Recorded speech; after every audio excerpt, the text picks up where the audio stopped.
Persuasion by Jane Austen. Volume 1, Part 1. Sir Walter Elliot of Kellynch Hall could always read his own history with a great enthusiasm. He was a man of vanity. He was still very fine, handsome at the age of 54, so Sir Walter was delighted at himself so much. The wife of Sir Elliot was Lady Elliot, who was a reasonable, wonderful, and dutiful woman. She always supported her husband, and provided him with great respect for his rank in the society. They had 3 daughters, whom of the 2 eldest ones were 16 and 14. Elizabeth, the eldest one, was the favorite of her father. She was very beautiful, like him. Sir Elliot and his daughter got on very well together. The other daughters were less lovable for father. Mary gained a little importance by marrying Mr. Charles Musgrove. Anne, on the other hand, remained just Anne. Anne was different from her father, with her elegant reason and dark eyes. All of Sir Walter Elliot's expectance was in Elizabeth, who would marry suitably. Elizabeth was still beautiful at 29, just like 13 years ago. Sir Walter was planning a profitable marriage with the next heir of Kellynch Hall for Elizabeth. Mr. Elliot, the next heir, had married a rich woman who was inferior to Mr. Elliot in her social status. Therefore, Sir Elliot and Elizabeth felt disappointed and disgraced by the shameful acts and the lifestyle of Mr. Elliot. Lady Russell was a very old and intimate neighbor of the Elliots. 13 years had passed after the death of Lady Elliot, but this faithful friend and Sir Walter did not think of a marriage still. They remained just sincere friends. Lady Russell was always near Lady Elliot with her advice and kindness, because Lady Elliot wanted to bring up her daughters with good principles. Now, after mother's death, Lady Russell had become a representation of the mother and an intimate friend of the father. Anne was the favorite of Lady Russell, and to Anne she only could revive Lady Elliot. Sir Walter Elliot was in a serious financial debt nowadays, and he was reluctant to tell this disturbing situation to his daughters. He took up baronage, and this was to mean bills and debts. However, things were not as bad as in the times of Lady Elliot. She knew how to economize, and could go on living within their income by her own methods. Sir Walter could not spend less. He was distressed now by financial problems. He was unable to arrange things any more, and he could no longer keep this situation as a secret from his daughters. First, Elizabeth interfered with the problem. She offered to refrain themselves in some areas. For instance, they could cease to denote to some charities or stop the decoration of the drawing room. But these were inadequate precautions. Also, Sir Walter could not even think of selling his property. At this point, the Elliots' 2 faithful friends, Mr. Shepherd and Lady Russell, offered their help to Sir Walter. Part 2. Mr. Shepherd, a cautious lawyer, referred the judgment of Lady Russell, who willingly accepted to offer help, and she considered their state. She thought that they must have retrenched. She evaluated the situation, made up some plans to arrange, and she asked Anne about her family's problem. However, Lady Russell also thought to hide this disturbing problem because she had also strict principles of decorum and had a primary for rank and consequence. So, by referring the mind of Anne and her own views, she and Anne made a decision. If they could persuade Sir Walter, they believed they could solve the problem, but this seemed very difficult because Anne was mentioning a total reformation. She offered a rigid financial solution for their debts. They would have to leave all the luxuries of their lifestyle behind. A change of house, reduction of the number of the journeys, servants, horses, and tables. It was, however, a life beyond all their comfort. Mr. Shepherd and Lady Russell immediately hinted at quitting Kellynch Hall. The alternatives of the abode of the house were Bath, London, and some other areas. As opposed to the prejudices of Anne, Bath was chosen. However, Kellynch Hall was meant to be rented. Thus, it was an undesirable and disgraced situation due to the fact that Sir Walter would not only leave his house, but also leave it in foreign hands. Additionally, it would show his family's degradation. This was too much to bear for Sir Walter, therefore he wished to hide it. Though the idea of renting the house to a tenant was distressing for Sir Walter, his friends, Mr. Shepherd, and his daughter, Mrs. Clay, were supposed to rent Kellynch Hall to a sailor, because sailors were the most suitable ones to rent houses due to their upbringing and neat lives. Part 3. If there were a choice of tenants, it would serve to benefit the Elliots' decorous and luxurious lifestyle. For example, Admiral Croft seems to be good enough to be your tenant, said Mr. Shepherd. Mr. Shepherd said that Admiral Croft was a man of neatness. He also said that I had known a great deal of his professional status and everything in that house would be safe and under special care. Sir Walter was very anxious about Kellynch Hall's future. Therefore, he wanted to revise the state. Also, he felt himself obliged to put some restrictions for the future tenant. First, his shrubberies would not always be approachable, and Miss Elliot was to keep an eye on the flower garden. But then again, Sir Walter was still reluctant about the idea of hiring. Meanwhile, Mr. Shepherd continued to recommend Admiral Croft. He said that he was a married gentleman who had not any children, so there was no danger of suffering so much for Kellynch Hall. In addition to this fact, wife of Admiral Croft was a sister to a gentleman that had been a few years ago at Monkford. Thus, according to Mr. Shepherd, Sir Walter would not ignore all these advantages. Anne understood, and this gentleman was Mr. Wentworth. After all these convincing hours, Mr. Shepherd managed to persuade Sir Walter. Sir Walter thought that to rent the house to an admiral was much more prestigious than to rent to any Mr. So-and-so.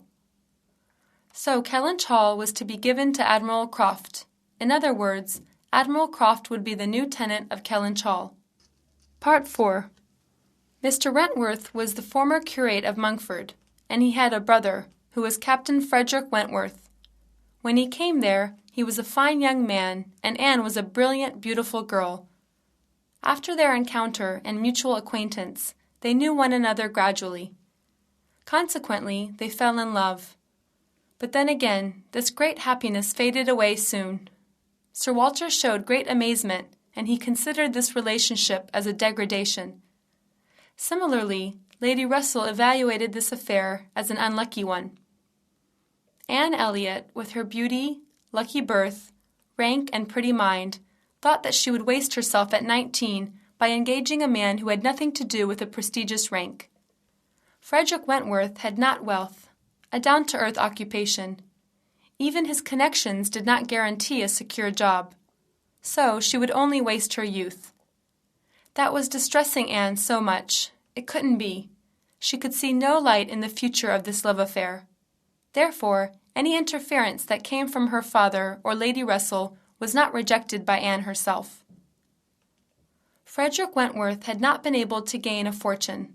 Furthermore, what he gained had come freely, but this was not a safer way. Nevertheless, his confidence in himself and in his occupation were full.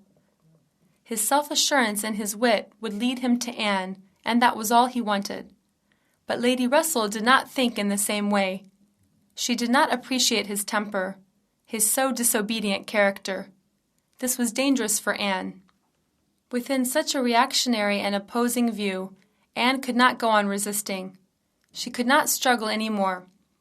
Perhaps she might have fought against her father's ill omen, but then again, Lady Russell's negative judgment about him was blurring her mind.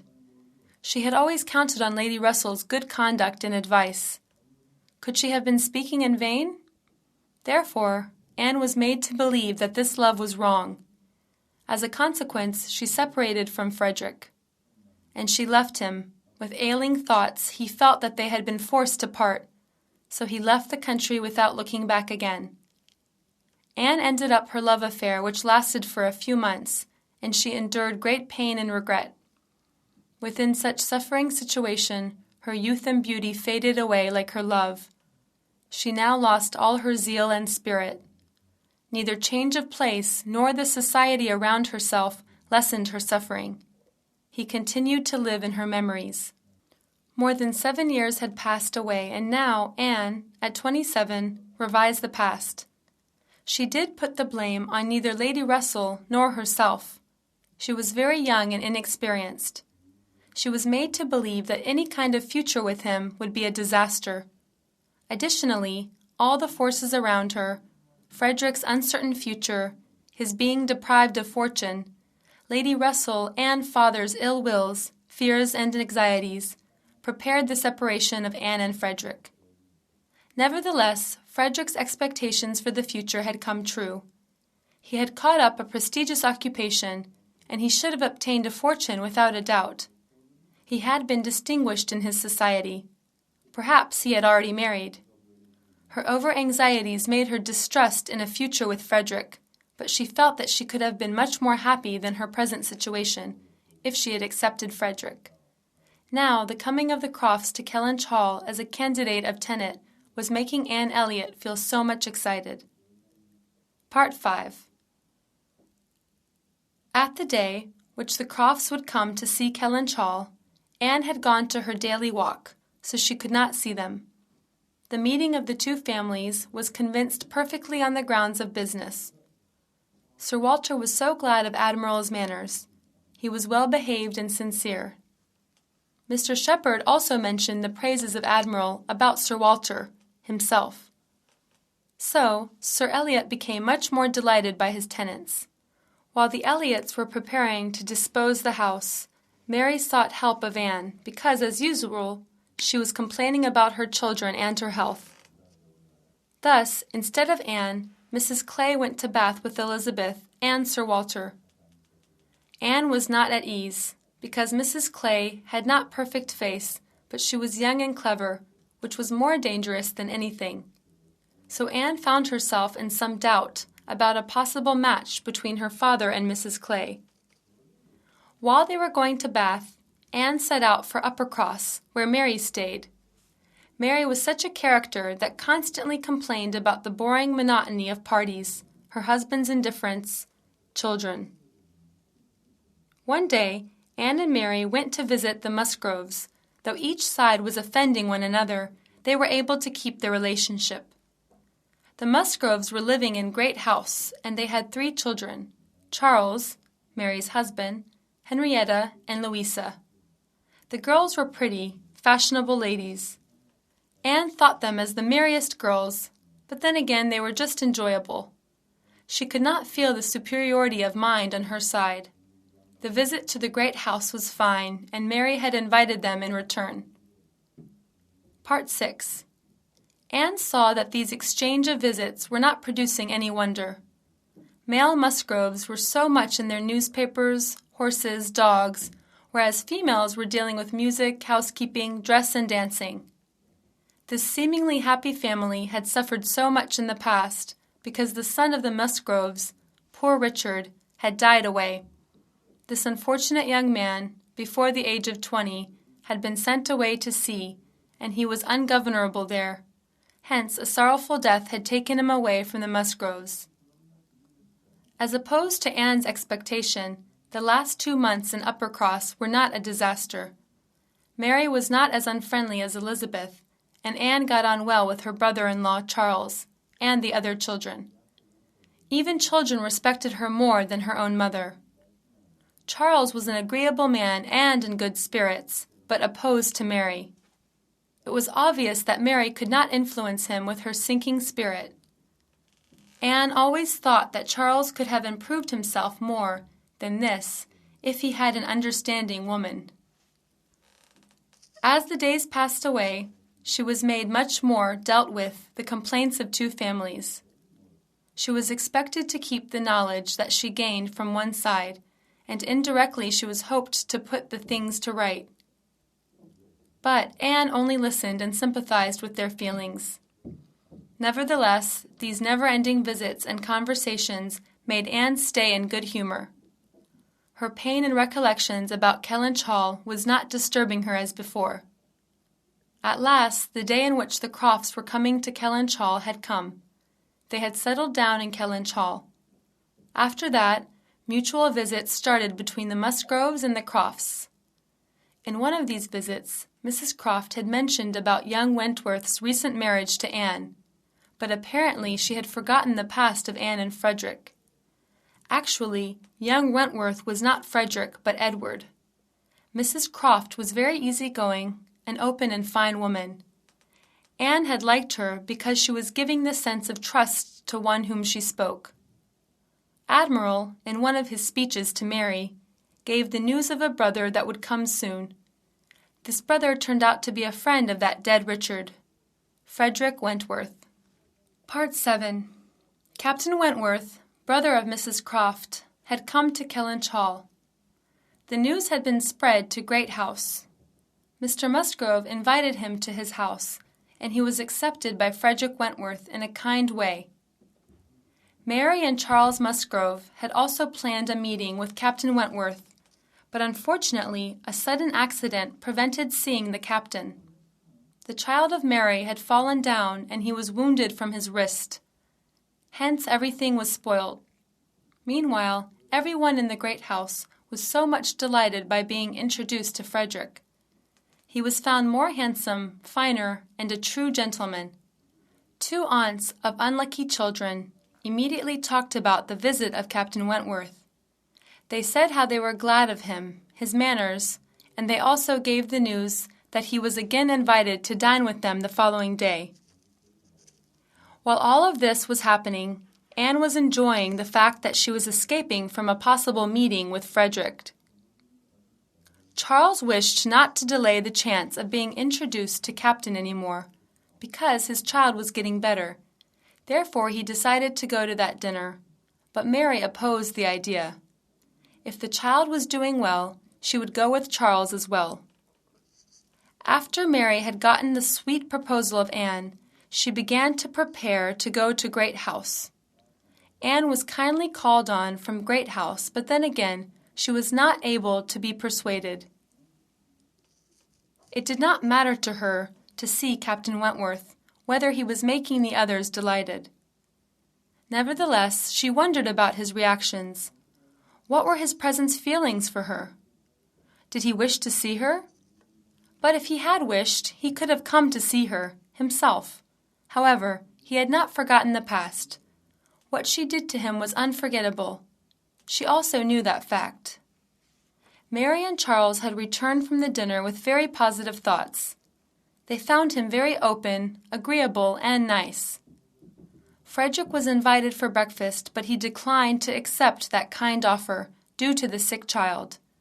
Thus, the breakfast was arranged to be at Great House, and then they would go shooting. At this point, Anne thought that he did not wish to see her again. On the morning, Charles had come to take his dogs, while Frederick with two sisters of Charles came to Uppercross. Because he had wanted to see the poor child, Mary had been glad of his attention. And Anne, after more than 7 years, saw Frederick again. It had been a relief for Anne. It ended at last. This hide-and-seek was ending. After they had gone, she said to herself repeatedly that it is over at last, over, over. She hated herself for asking Mary about him. She said that he is not very interested in you, Anne, and he had said to Mary that she had changed so much that he could not know her. Anne remained silent, and she could not oppose. Yes, said she. She had altered, and she would not let him know her in this way. Her beauty and bloom had gone away, but he was still the same Frederick Wentworth. On the side of Frederick, he could not find an equal to Anne, but he had not forgotten his disappointment. He was not dying to see her. Now, his only aim was to marry. Aimlessly, he was seeking a girl, because he felt that he was as if a fool. He was rich, and many girls were surrounding him. Even one of the Miss Musgroves were acceptable. In one of his conversations to his sister Sophia, he said, "I feel so ready for a full match. A few looks, smiles, are adequate for asking for marriage." He was contradicting himself, because he knew that Anne was still in his mind, and a pretty mind and manner was his description of a woman. Part 8. Henceforth, Anne and Frederick met repeatedly. The end of a visit was becoming the other's beginning. At these meetings, both Anne and Frederick felt the same sensations, pains, and same regrets for the past. Their memories re-emerged again at any time, but both of them were ignorant of one another's equal pain, though Anne felt the wandering of the eyes of Frederick on herself. They had no dialogue, no common conversation. They were so civil to each other. However, they had shared many things in the past. They had loved each other. Now, Anne and Frederick were not as if two lovers, but as if two strangers. Now, there was total alienation between them. While all these silent looks, recollections, feelings went on, the Miss Musgroves, Henrietta and Louisa, were surrounding Frederick. They were constantly seeking opportunity for a new dialogue, a new conversation. They were repeatedly asking questions about the Navy, its rules, servants, and sailors. This ignorance of Miss Musgrove's reminded Anne of her own ignorance in the past. She was like them as well, thus it amused her. Frederick, by this pile of questions, seemed glad. He talked about his experiences and adventures in the Navy at sea. He said that his only aim had been to be at sea. He was talking and the girls were listening to him zealously. The evening at Great House ended up with dancing. As usual, Anne was asked to play the instrument. She willingly accepted it. While she was playing, her eyes filled with tears at times. The others were dancing with the music that Anne was playing. Captain Wentworth was the happiest one at the party. Anne noticed that everything around him was making him feel better. Henrietta and Louisa had already been ready for the love of Frederick. In addition to this, Miss Hayter was in love with him. These were the reflections of Anne while she was at the party. Then she felt Frederick's observing eyes. He was looking at her pale face that had been beautiful once. After she finished playing, she heard the voice of Frederick. "I beg your pardon, madame, this is your seat," said Frederick. Hence, Anne did not wish to seek a look or a dialogue from him. He was so cold and so severe. Part 9. Captain Wentworth would go to his brother in Shropshire, but the hospitality of Uppercross made him deter from his decision. The Miss Musgroves' friendship with Frederick Wentworth was improving day by day. One day he was at Great House. The other day, two girls were at Kellynch Hall, but this intimate relationship was disturbed by the coming of Charles Hayter. He was the eldest son of Mrs. Hayter. She was sister to Miss Musgrove. Mrs. Hayter had married Mr. Hayter, whose property was not of such importance when it was compared to Mr. Musgrove. Therefore, the Hayters were not as polished as the Musgroves. They were not in such a charming position in society. Their lifestyle was not as luxurious as the Musgroves. Also, the children of the Hayters were not so charming with their defective education. But then again, between these two families, there was not pride or feeling of any inferiority. Just Henrietta felt this superiority. She had a love affair with Charles Hayter. But unfortunately, he was not as attractive as Captain Frederick. Thus, he had already been forgotten by Henrietta. Poor Charles, now, could not even revive her looks for himself. While she was conversing with Charles, "Dr. Shirley must have a curate, and you had secured his promise. Is he coming, Louisa?"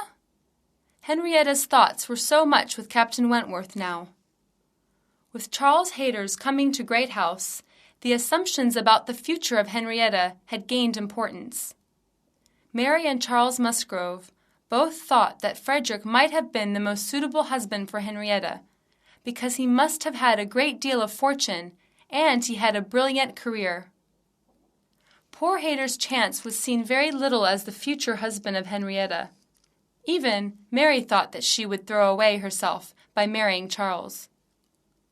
However, Charles would get better curacy after Dr. Shirley, the rector, would leave his duties to him.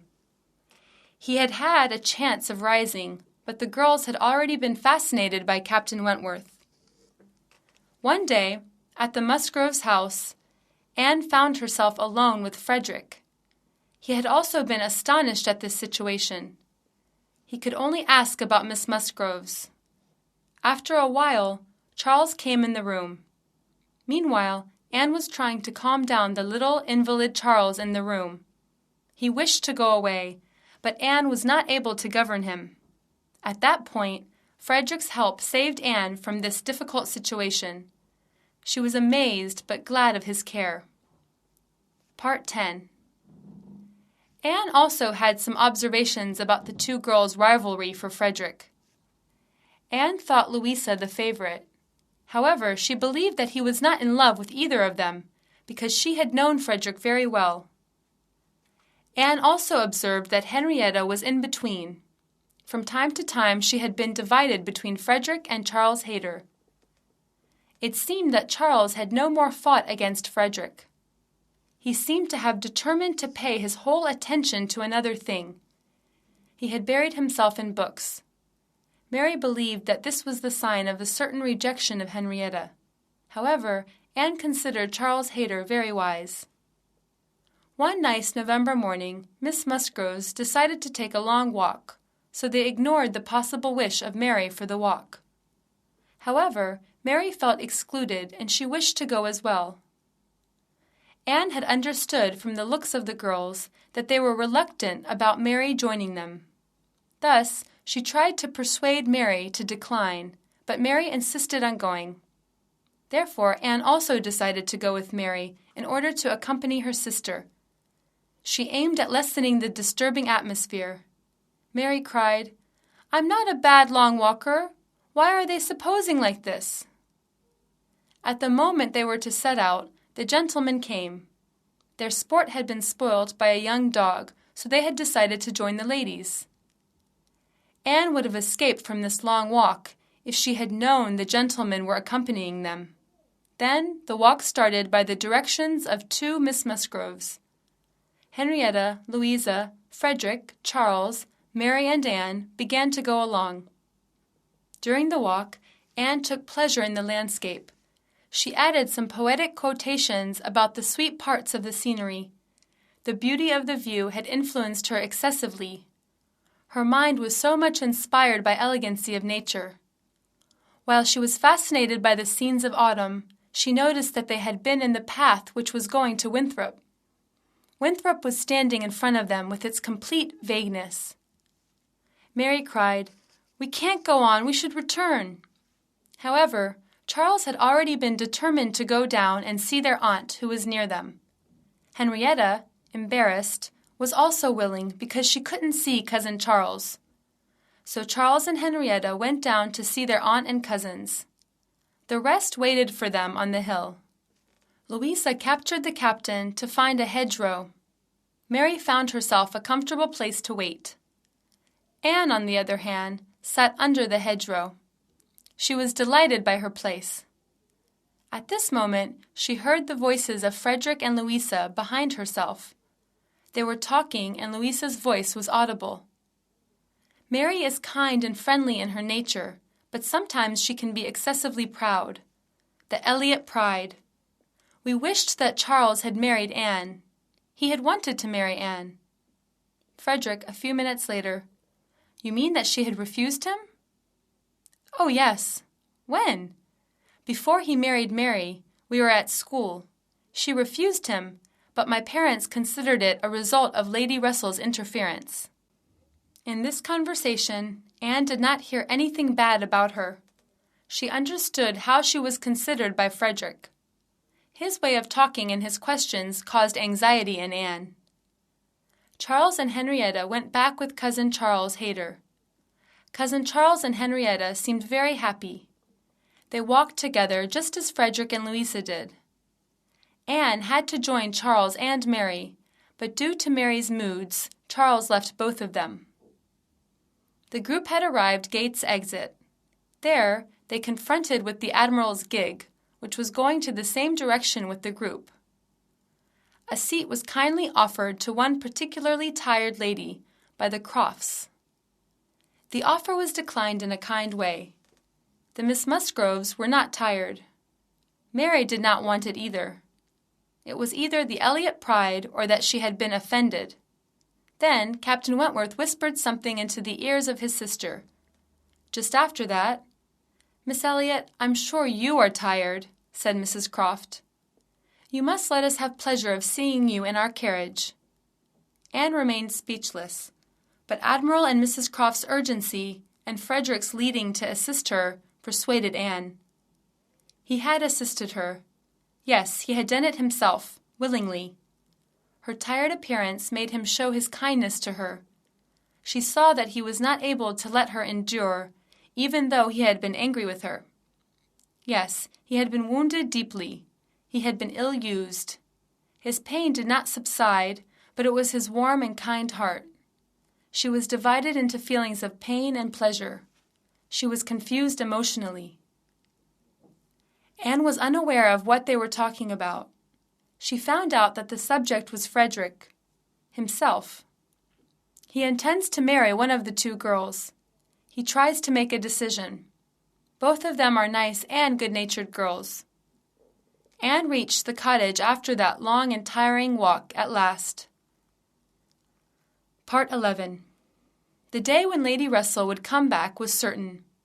Anne considered joining Lady Russell immediately, because she was to be no more useful to Mary due to the fact that the child was getting better. So, she was longing for a removal to Kellynch. That meant confronting Frederick at any time at any place, for she would be in the same village. She was anxious of a possible confrontation between Frederick and Lady Russell, for they did not like each other. Captain Frederick had found out that his friend, Captain Harville, was staying at Lynn for the winter.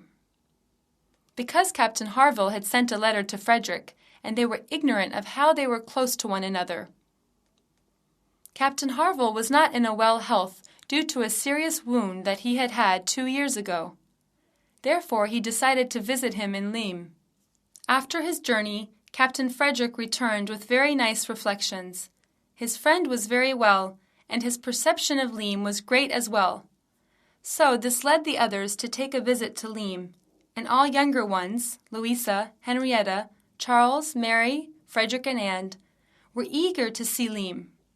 They planned to return the same evening, but afterwards they thought that would be so tiring, so they decided to return the following day. The whole group were to gather at breakfast the next morning and were to set out. At Lyme it had been too late to find amusement. Only residents were there. There were neither rooms nor lodgers. The Cobb, harbor of Lyme, was to be the only thing to be admired. The party went to the Cobb to see. Meanwhile, Captain Wentworth had gone to his friend, Captain Harville, to tell him about their sudden visit. The others were to wait on the Cobb. The rest was so fascinated by the sea that even Louisa had not recognized the absence of Captain Frederick. After a while, Frederick returned with 3 people. They turned out to be Captain, his wife, Mrs. Harville, and a Captain Benwick who was staying with them. Captain Benwick had been First Lieutenant of Locagne. He was introduced to the rest by the account of Captain Frederick. Since he was praised by Frederick for his warm and affectionate character, Captain Benwick was esteemed by everyone in the group. Furthermore, his private life drew attention, especially by ladies, for it was so miserable and interesting. Captain Benwick had been a mourner of his lover for 1 year. His lover was Captain Harville's sister. Benwick's career was to be brilliant, and a merry future was waiting for them. However, poor Fanny Harville could not see it. She had died while he was at sea. Captain Wentworth believed that there could not be another man who was more faithful to his lover's memories than Captain Benwick. He had been mourning deeply for 1 year. He had retreated himself from many things. Poor Benwick had been consoling himself with books and literature. He had been spending his energy in that activity. Captain Benwick had been staying with the Harvilles. Lyme's retirement was suiting to Captain Benwick's mood. Captain Harville had bought his house 1 year ago. It was according to his tastes, inexpensive and by the sea. Everyone in the party showed a great deal of affection toward Captain Benwick. Anne was miserable, and she considered, "He may not have a more mournful heart than me, yet he is so young. He will subdue his pain and will be happy again." The members of the group were introduced to Captain Harville. He was tall, nice, good-natured, a little lame, and he seemed much more older than Captain Wentworth. Captain Benwick was the youngest one. He had a melancholic mood, and as expected, was reluctant to take part in conversation. Mrs. Harville, as her husband, was a good-natured and pleasant woman. She had such a kind and warm heart that she could think of the whole group as their own. The hospitality and affection of the Harvilles toward particularly Captain Wentworth was great. It was an astounding give-and-take relationship.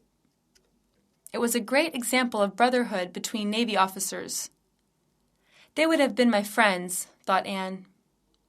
Anne was so delighted by the hospitality of Captain Harville because he had been trying all he could to make his guests feel comfortable.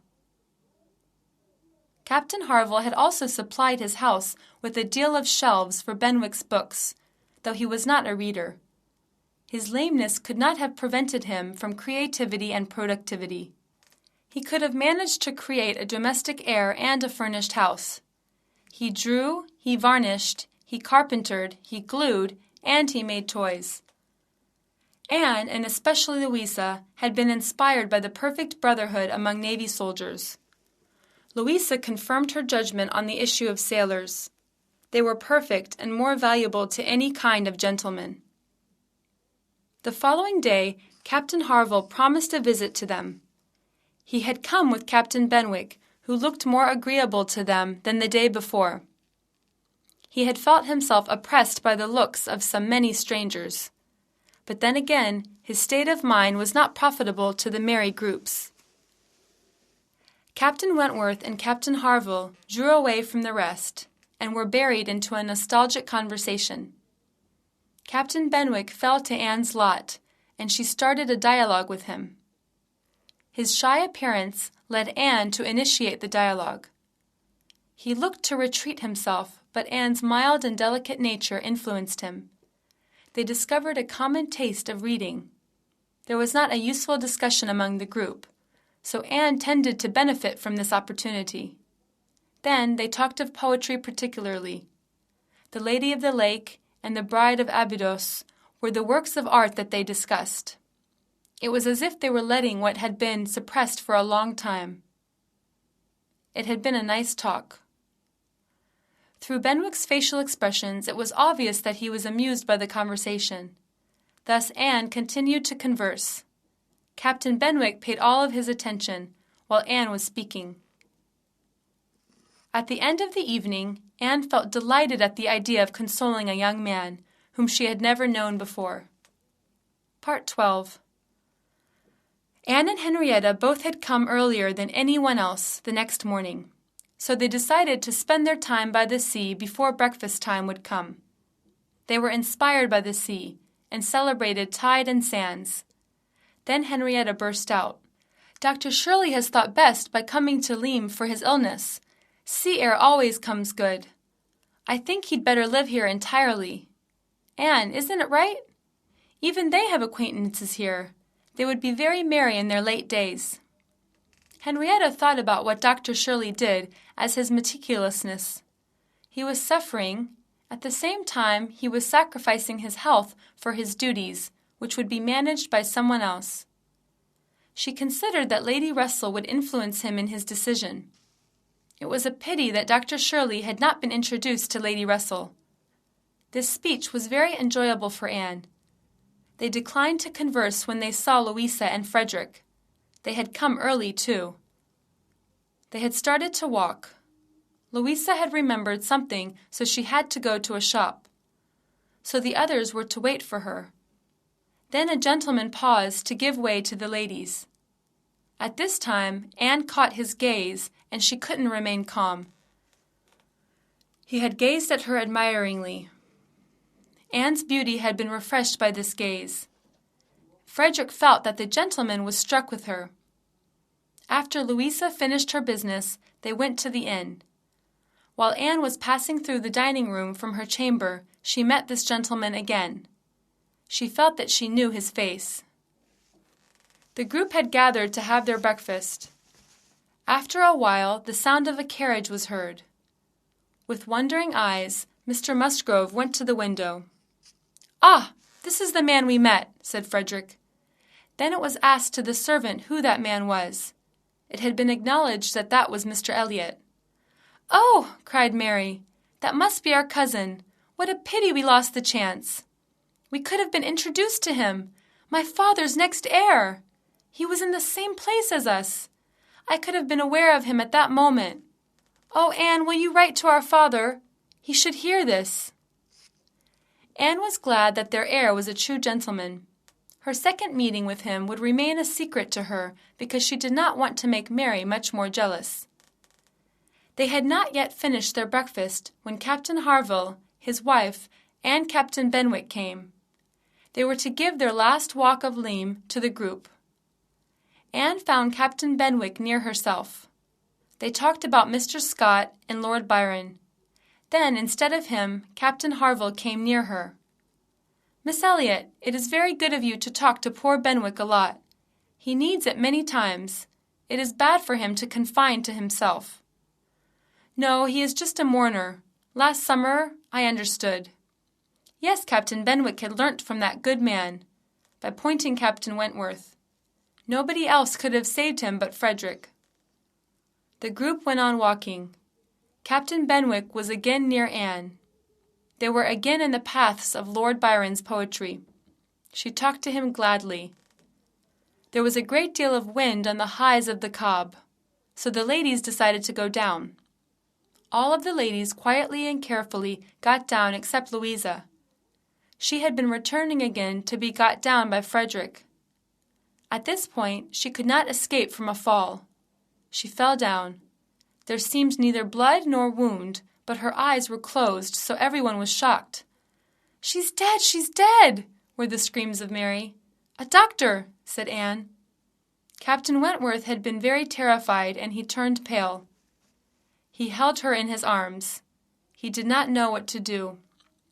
Then he heard the suggestion of Anne. They immediately returned. The doctor came and examined her. Her head was crushed severely, but he was not hopeless at all. She needed to rest. So the Harvilles kindly offered their house for Louisa to rest. Charles and Henrietta were very terrified. They did not believe they were of any use to their poor sister. Mary also wouldn't be because her children were waiting for her. "Anne, you can stay here. You can help her," cried Frederick. He had said it with a gentleness. She reddened. The others agreed with him as well. Anne accepted, for she had already been considering staying. Volume 2, Part 1. Anne's last 2 days that were to be spent in Uppercross were at Mansion House. She had assisted Mrs. and Mr. Musgrove and Henrietta. Anne had become a friend to console. They had been taking accounts from Lyme. Louisa was not in the same state. Charles came to Uppercross. He was cheerful. Charles said that everything was going better in natural development of Louisa, and he added that a sudden recovery had not been expected. Charles was also so much gratified and honored by the hospitality of the Harvilles, especially Mrs. Harvilles, as a nurse, had not left anything to be done to anybody. So Mary was at ease, for Mrs. Harville had shouldered all the responsibility of nursing Louisa. The Harvilles were very kind. Charles could not find a better word to express his satisfaction and gratification.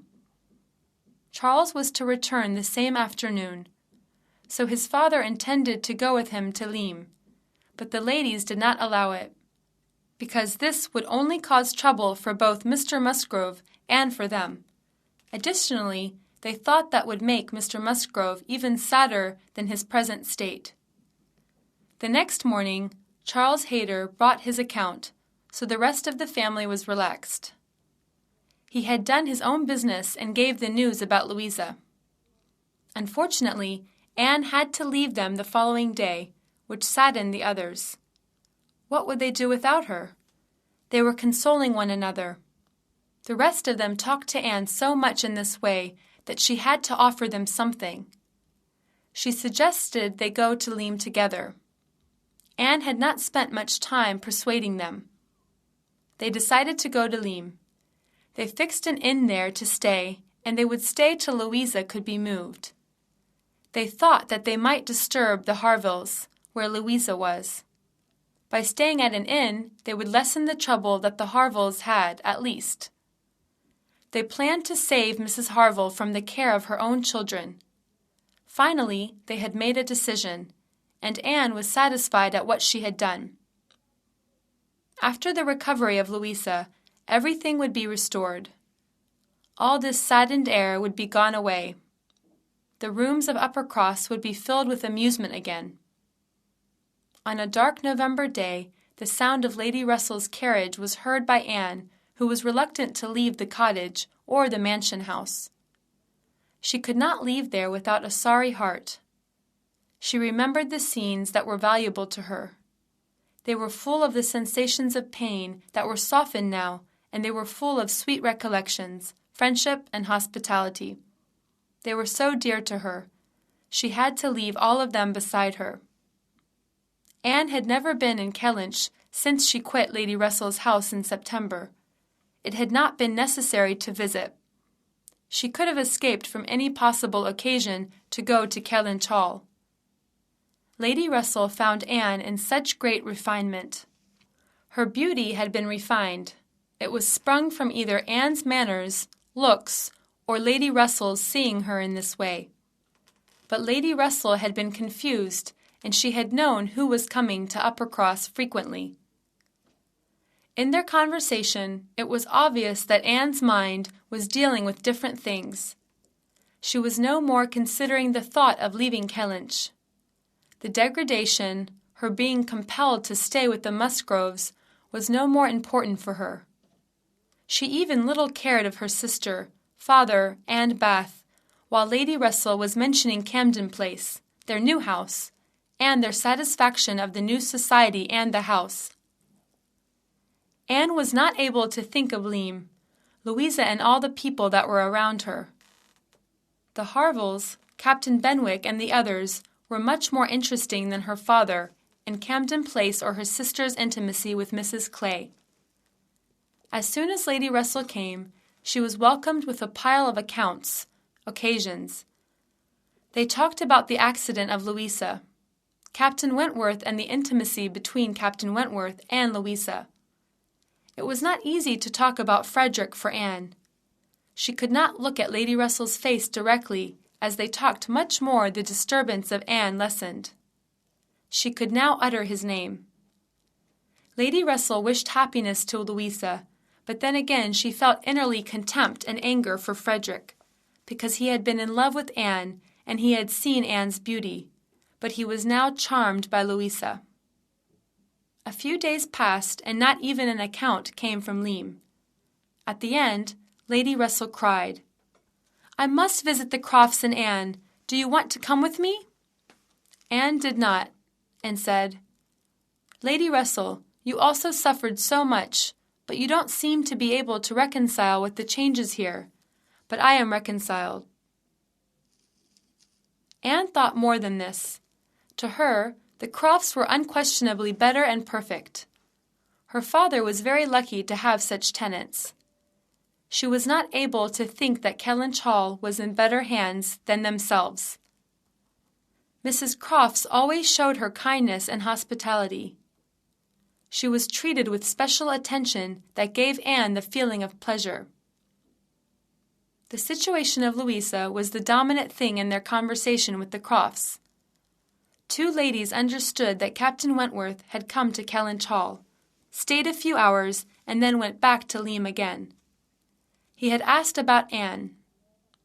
Sensible women always commented sensibly. They thought the sad accident of Louisa as the result of thoughtfulness. She would not act in such a way. Consequently, she had wounded herself. The women of the Musgroves were thinking in this way. It was not certain when Louisa would be totally recovered as well. About that point, Admiral Croft commented in a very amusing way, and cried, "Is it odd enough to break the head of the woman that you make love? Is it not, Anne?" The tone of Admiral was not suitable to the taste of Lady Russell, but Anne was pleased by the manner of Admiral. His simplicity and openness were very pleasing to Anne. "Is it also odd enough to find us here instead yourselves, dear Anne?"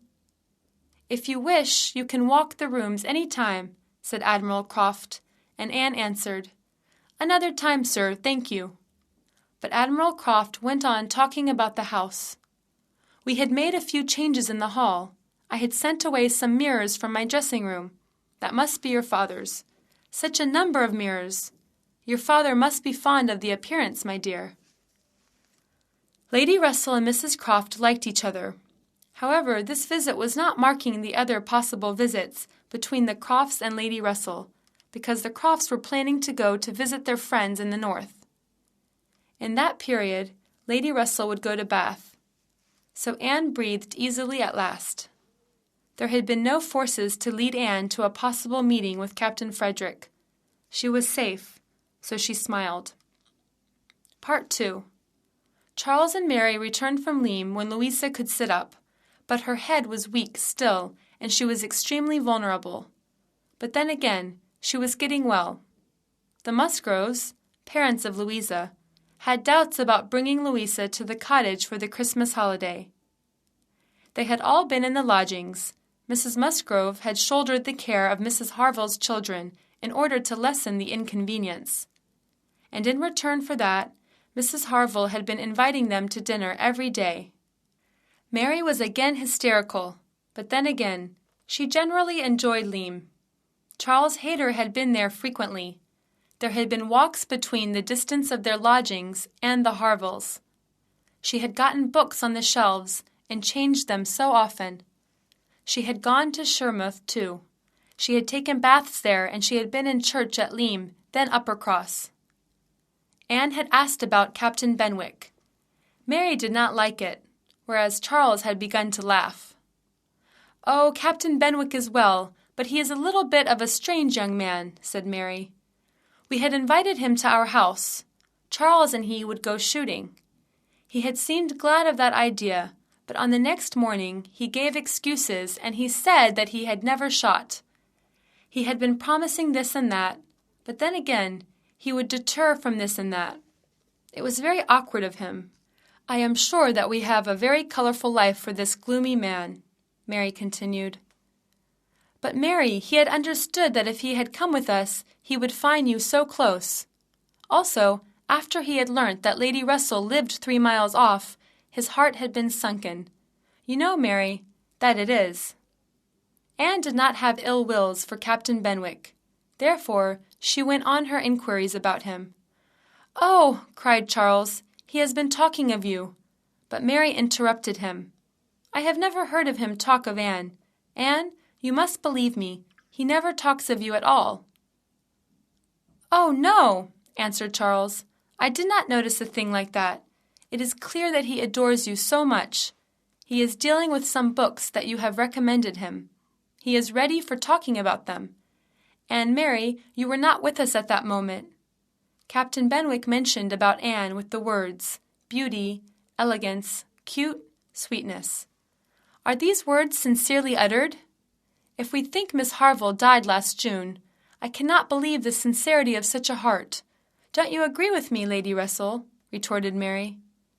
"I cannot decide as long as I don't see Captain Benwick, but any friend of Anne's means mine as well," said Lady Russell. "Anne's?" asked Mary. "He deserves to be my acquaintance. I see him every day." "If so, as friends of you both, I want to meet him," said Lady Russell. "You can be sure he will pay a visit here one day. I had told him the way, the distance, church and things like that. He is fond of these things, so he will come by himself," said Charles. "Don't be imaginary, dear Lady Russell. Depend on me. He is so gloomy. He walked with me without uttering even a word. I think you will not like him, as he never recognizes people around himself. He does not know who speaks to him. Are you still insistent?" Lady Russell could not stand laughing. This interesting conversation had created such mystery of Captain Benwick for Lady Russell. She wondered about him very much. "I really want to meet this person, that Captain Benwick. You have discussed him from very different points of view. You can be sure that I will not bear any prejudices against him." Mary, however, thought that Lady Russell would not like Captain Benwick. Afterwards, Lady Russell had begun to talk about something else. Mary told of their meeting with Mr. Elliot with such a great fascination, but Lady Russell did not share the same feelings as Mary about Mr. Elliot. "I do not want to see him. He is deprived of cordiality. He is not fully aware of the fact that he is the head of his family, so I have prejudice for him." Though Anne was not seemingly curious about Captain Wentworth, there was a tendency to talk about him. He was getting better as Louisa was also getting well. His spirits had improved. He had feared so much about Louisa's accident, and he was planning to stay in somewhere to make a rest for a week or 10 days till she was completely well. He had talked of going to Plymouth for a week. Therefore he offered Captain Benwick to go with him, but Captain Benwick had declined, because he wished to come to Kellynch. From that moment, Lady Russell and Anne both were waiting for the visit of Captain Benwick. Anne declined to go to Father's house or to church, because she did not want to miss seeing Captain Benwick. However, he did not come. He turned out to be less inclined to come to Kellynch than Charles guessed. Charles had thought that Captain Benwick was too shy. On the side of Lady Russell, she thought that she had given him more importance than she should. The interest that he had created had faded away. The Musgroves came back to their house with Mrs. Harville's children. They had wished to give less inconvenience to Mrs. Harville's. Henrietta had stayed with her, so Uppercross was noisy and vivid again. Anne and Lady Russell were glad of their presence in the Uppercross. However, neither Louisa nor Henrietta, nor Charles Hayter, nor Frederick Wentworth were there. The house was not in the state that Anne was wishing to see at once. Now that there were little Harvilles and the little Musgroves, and the Musgroves seemed to enjoy their situation. The children were amusing them. On one side of the table there were chattering, giggling girls, and on the other side boys were reveling. Mary and Charles had come with the Musgroves. Mr. Musgrove paid his respects to Lady Russell. He talked with her in the middle of the children. On the other side, Mrs. Musgrove thanked Anne for all of the attention. Louisa was now recovering. Mrs. Musgrove thought that Louisa would join them before her brothers and sisters went to school again. The Harvilles had promised to stay at Uppercross when they brought Louisa to Uppercross. Meanwhile, Captain Wentworth had gone to see his brother in Shropshire. Lady Russell came in Camden Place. With the noises of streets, carriages, carts, voices of milkmen, newsman, that was a wet day, and the carriage of Lady Russell drove through all these Humpty Dumptys. She was pleased by these noises. They had belonged to winter. Her spirits had risen. She had become so cheerful. Anne, however, did not like and think as Lady Russell. She persisted her disinclination for Bath, because she had been at Bath for 3 years at school. Then she had spent a dreadful winter with low spirits, when her mother died. As soon as they entered Bath, Anne saw a dim, gloomy air of buildings. There wasn't any way to see them better than this way. The change was fast and disagreeable. And who would care of Anne for her coming to Bath? Who would be pleased by seeing her here? She wished to be at Uppercross again. She remembered there with regret. Elizabeth's letter had given her some fascination. Mr. Elliot was in Bath, and he was invited to Camden Place, invited for a second time, third time, fourth. He had seemed so glad and attentive. To Elizabeth and father he had been painful of neglecting the value of such acquaintance. Now he was trying to reconstruct this connection that was good. Lady Russell was already motivated to be introduced to Mr. Elliot. She had wondered him so much, and Lady Russell had already forgotten her old judgments about him. Finally, Anne was taken to Camden Place, and Lady Russell went to her own lodgings, to River Street. Part 3. Sir Walter had taken a house, which was satisfactory to his rank and his ideals, because he was a man of vanity and consequence. Anne saw that Elizabeth and Sir Walter had already seemed satisfied with their new house. Father and sister were happy of seeing Anne again, because they were much more wishful to show off their new house, furniture. Contrarily, Anne was in low spirits. They were much more happier with their present situation. To Anne, it fell to listen to them. They were dealing with themselves. They did not listen to Anne. Even, they did not ask her about Uppercross.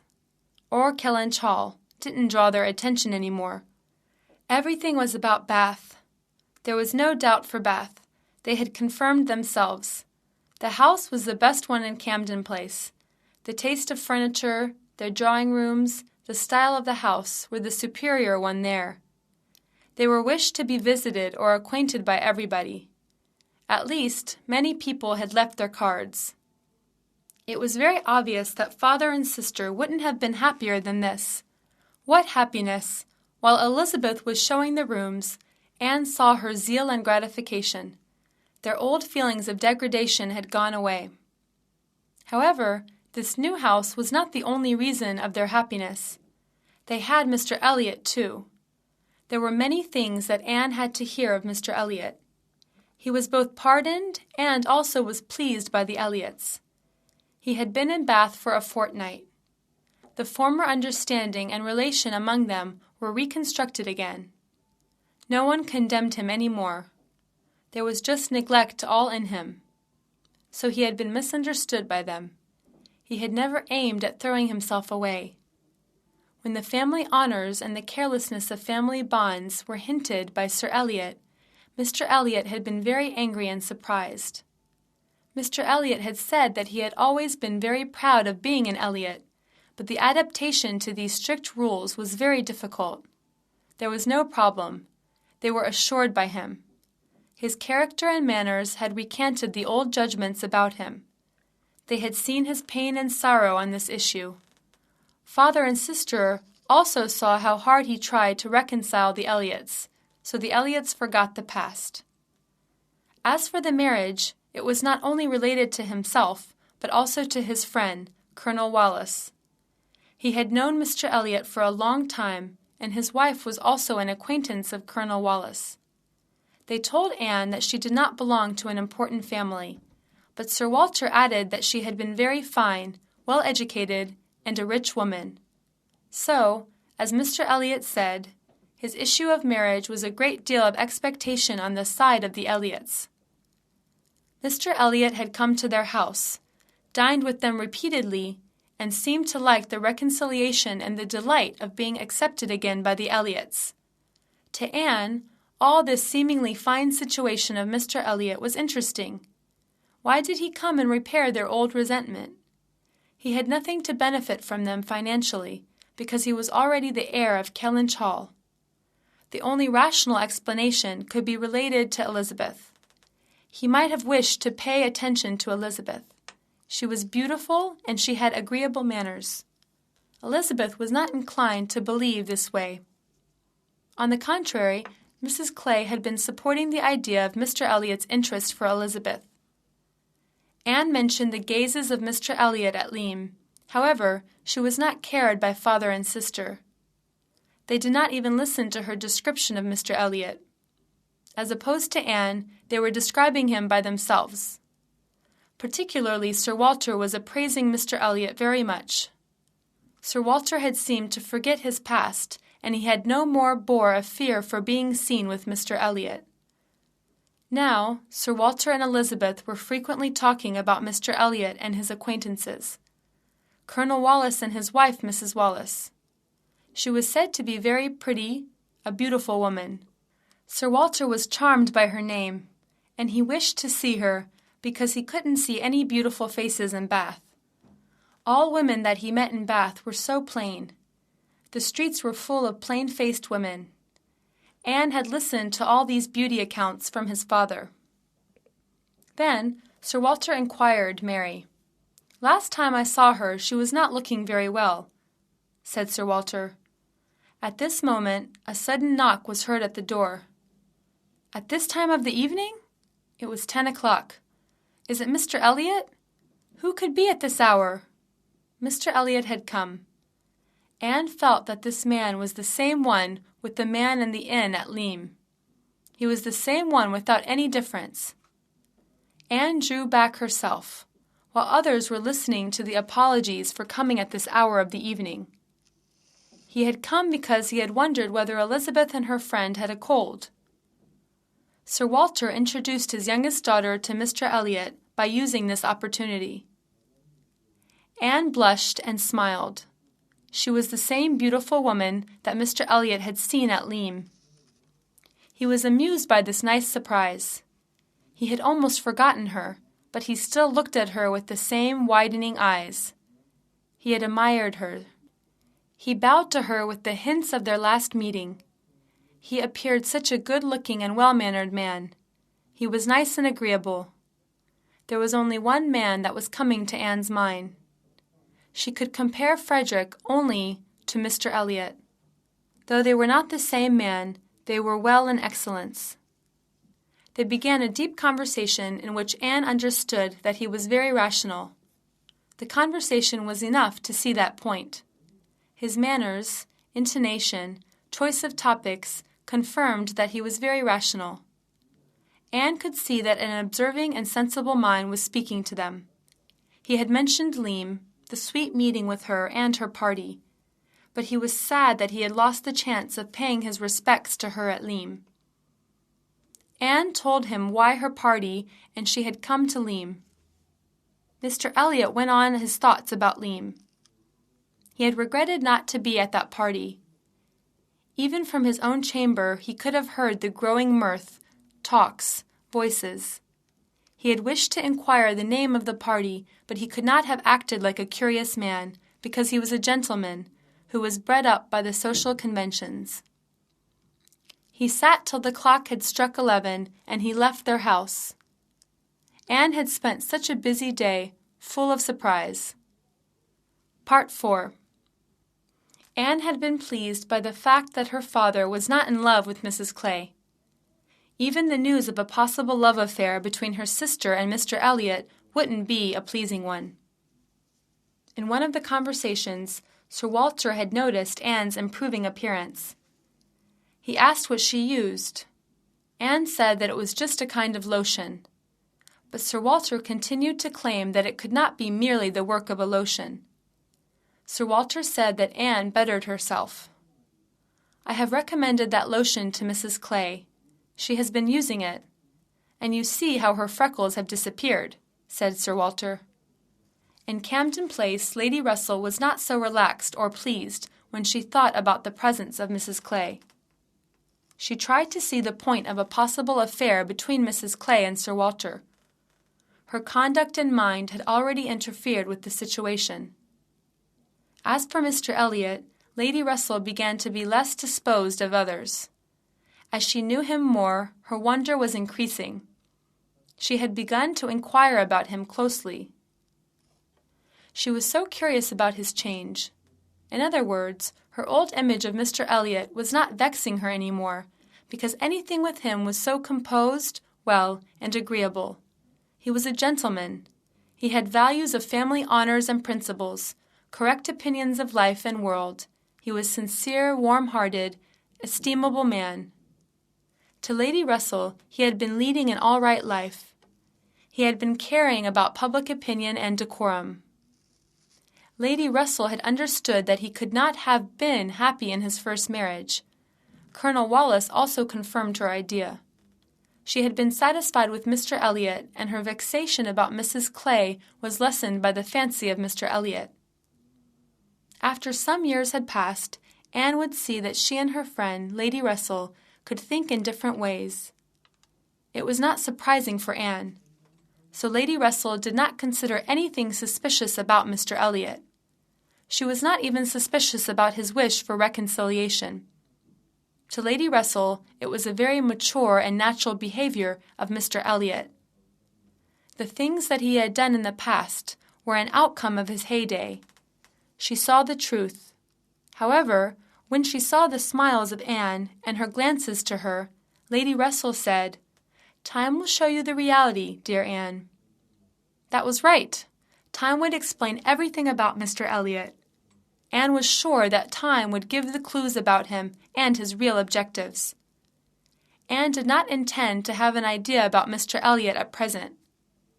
Depending upon her observations, he was not showing a direct or particular attention either to herself or to her sister. There was just the word of Miss Elliot. Not so many times had passed from his first marriage. He could have been unhappy in that marriage, but then again, Anne felt that such a rapid recovery from effects of first marriage was a little doubtful. However, Anne did not want to determine fast. She chose waiting and seeing. Even though there were some blurred impressions of Mr. Elliot, Anne could not see an equal to him in Bath. It was a pleasure to talk with him about Lyme. He also hinted that he had looked at her with fascination. On the issue of social status, he was thinking like her father and sister. He was giving value for important acquaintances, rank and prestigious as well. However, these were not exciting Anne. Mr. Elliot could suddenly jump into father and sister's conversation while he was talking with Anne. One morning, the account of the arrival of the Dowager Viscountess Dalrymple, her daughter, the Honorable Miss Canseret, spread. Many regulations were made for the cleanliness and the readiness of the Camden place. All day long, the house had been swept and cleaned. Anne had been fed up with hearing the names of Lady Dalrymple, her daughters. All day these names sounded in her ears. Her father and sister had been so eager to meet with them again. This close relationship between the Elliots and the late Viscount had been weakened by some interferences and neglect on both sides. In the time of the late Viscount's death, Sir Walter's wife's illness had been degraded. Since then, no letter of condolence had been sent to the Viscounts. Consequently, this neglect had been corresponded by the Viscounts in the same way in the time of Mrs. Elliott's death. They actually did the same thing to the Elliots. Kellynch Hall also never received a letter of condolence. Sir Walter and Lady Russell had always given much more importance to family attachments. Therefore, Sir Walter and Lady Russell were so anxious to put this broken relationship to right. They wished immediately to the family bonds with their cousins. Lady Dalrymple had bought a house in Laura Place, and the lady herself was said to be so pretty. Therefore, it was so significant to renew this connection. Sir Walter decided to write a letter, and in that letter he would explain all regrets, misunderstandings to reach their cousins. A positive response to Sir Walter's letter came from Lady Dalrymple. So, Sir Walter became convinced that Lady Dalrymple had wanted to accept the wish of Sir Walter. She said that she would be pleased by their acquaintance. So the Elliots and Lady Russell visited them in Laura Place. Anne found them not so superior to themselves. Especially Miss Carseret wouldn't have been tolerated with her plainness and her awkwardness, but with her birth. Lady Russell also agreed with Anne. However, for the sake of family attachments, they had to renew their bonds with their cousins. Anne told Mr. Elliot her own reflections about her cousins. He thought like Lady Russell as well. He also defended the necessity of being acquainted with Lady Dalrymple. At this moment, Anne smiled and said, "My idea of acquaintance is with people who are well educated and can speak a great deal of many different things in a conversation." "You are so fastidious, my dear cousin Anne. That is the best acquaintance. But why don't you let them be in our society and benefit from all the advantage of this acquaintance as far as possible? Any addition to your father's society among his superiors, equals, may be useful in diverting his thoughts from the people beneath him. Mr. Elliot had looked at Mrs. Clay. This would be very prestigious for your family's society as well. As a whole, your family will gain much more respect from your equals. Part 5. While Elizabeth and Sir Walter were renewing their acquaintances in Laura Place, Anne was renewing a very different acquaintance. She wanted to visit her former governess. She told Anne an old schoolfellow, who was now Mrs. Smith, was in Bath. Now Mrs. Smith was here, in Bath. Miss Hamilton had been so good friends to Anne when Anne was suffering her mother's death. Miss Hamilton was 3 years older than Anne, and she had tried to lessen her misery. Miss Hamilton had left school and then married to a rich man, but she was now very far from her initial form and situation. Miss Hamilton, Mrs. Smith, was now a poor widow woman. Her husband had turned to be very extravagant. In addition to this distress, she had been caught with a severe rheumatic fever, which made her now a cripple. Mrs. Smith couldn't move her legs. She had come to Bath for the hot baths, but she was now much more sick than she had been here. In the time of her journey to Bath, she had got a cold, and then she had been ill. Also, she could hardly afford a servant and had to live in the isolation of people. Anne's visit to Mrs. Smith had ended up with more thoughts. 12 years had aged both of them. She turned to be 27 years old, a fine woman, and Miss Hamilton transformed to a suffering, poor Mrs. Smith from a prestigious, healthy woman. She had lost all her superiority. Anne found Mrs. Smith agreeable, but then again she was in a miserable state. She had no child, and she had lost her husband. There had remained no family connection, no relation to help her. Mrs. Smith was spending her life in a noisy parlor and in a dark bedroom. She even couldn't move without an assistance of one person, and she had never quit her house but to be bathed in warm baths. Now, the only thing that Mrs. Smith liked, the company of a sensible nurse. She was indeed more than a sheer nurse. She was a close friend to Mrs. Smith as well. That nurse was supplying Mrs. Smith with some works, patchworks, little thread cases in order to make her busy. She had also introduced Mrs. Smith to 1 or 2 poor families in that area. Nurse Rook was making Mrs. Smith feel better. She understood her and provided with different things. Nurse Rook made her pass time in a profitable and entertaining way. Anne, without mentioning this old friend to her family, visited Mrs. Smith. But finally, Anne had to explain the presence of this old friend to her father because they were invited to Lady Dalrymple for the same evening that Anne promised to visit Mrs. Smith. Anne said that she would not come to Laura Place, but she was going to go to Westgate Buildings. "But why is Miss Anne Elliot wishing to go to Westgate Buildings? For whom?"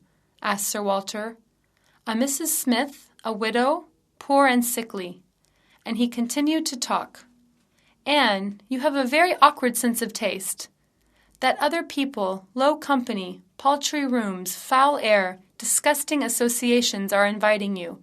What does Lady Russell think about this friendship?" "She approves of me," said Anne. Elizabeth was disdainful, while Sir Walter remained severe. Meanwhile, Mrs. Clay chose to part from the room. Anne did not react to her father for the respect of her father. Anne went to her appointment, while others went to Laura Place. After they returned from their visit, there were an exchange of views about their evening. Sir Walter and Elizabeth seemed very happy and pleased by their nights. Anne had learnt much more from Lady Russell. She told the interest of Mr. Elliot for her. He had said that what a thoughtful and kind behavior was to visit an old acquaintance. Mr. Elliot considered Anne a very incredible woman in her temper, choice, and mind. Lady Russell confirmed herself on the issue of Mr. Elliot. She was sure that he was aiming to gain the heart of Anne. Lady Russell implied it to Anne, who blushed and smiled. "Anne, I am not a matchmaker, but you can be sure that if there is a marriage, you will be very happy with Mr. Elliot." "Mr. Elliot is a sensible young man, but I think that we don't suit one another," said Anne. Lady Russell added that she would be very satisfied to see Anne as the new mistress of Kellynch Hall. "Future Lady Elliot, it will be much more wonderful to see you occupying your mother's place. It's a total gratification to me." Anne went to the other side of the table. There she tried to overcome this exciting scene. The idea of becoming a Lady Elliot was so attractive. That was so unresistible. However, when she recollected of Mr. Elliot, all this fascination of such marriage faded away. Anne could not be sure of his personality. He was sensible, agreeable, he had good manners, and he knew how to behave a woman, but then again she was unsure. His past caused doubts for her. Could he change totally? It was a question to Anne that his old habits, manners, and attachments would be changed totally. That was doubtful, and it was not giving trust to Anne. Indeed, he was not open. There had never been a sentiment that had been acknowledged by him openly. Anne was giving much more credit to open-heartedness than anything, for she did not believe in that there was a perfect, reserved mind which had never failed. No one would disagree with Anne if she accepted him. Lady Russell was sure of him. Mrs. Clay found him as agreeable as anyone. They believed in what Anne did. Lady Russell would not find a more open, right heart than Mr. Elliot. She was fascinated by the dream of that Anne and Mr. Elliot were entering to Kellynch Hall arm in arm. Part 6. Anne had been in Bath since February, and she could not have taken any news from Uppercross or Lynn. She was eager for much more of Mary's accounts. She only knew that Henrietta was not in Lyme, and Louisa was going well faster. Now, a thicker letter had come to Anne. It was very exciting for Anne. "The Crofts must be in Bath," said Anne to herself. "What's that, Anne?" asked Sir Walter, and he continued, "The Crofts are in Bath now. Oh, we should visit our tenants." Anne could no more listen to him. Her mind was now filled with her letter. In her letter, Mary had mentioned a very dull Christmas. Mrs. Musgrove had not a dinner party for Christmas evening, and the Hayters were nothing for Mary, because she wished a wider party for that evening. Holidays had ended up, and now there were no children all around, except the little Harvilles. No one was coming to Uppercross except Charles Hayter. He had begun to visit often than before. The carriage was going to go to Lyme, in order to take Louisa the following day. At the present, she heard that the Crofts were going to go to Bath. Admiral Croft was thought to be gouty. The second part of the letter was much thicker than the first part of the letter. Mary was telling how Louisa was transferred with the surprising event. The Harvilles and Louisa had come to Uppercross safely. Captain Benwick, however, was not among the group. The reason was very amazing.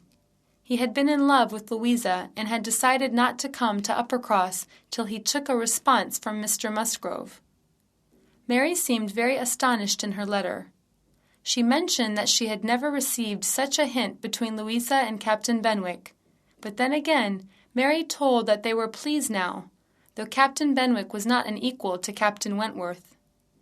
Fortunately, however, he was better than Charles Hayter. Mr. Musgrove had written his consent, and Captain Benwick was allowed to come to Uppercross that day. Mary was now in amazement. She said that in her letter Charles could have thought Benwick was admiring Anne. Mary commented that affair as not a perfect, but million times better than marrying a Hayter. With such a surprising account, Mary had ended up her letter.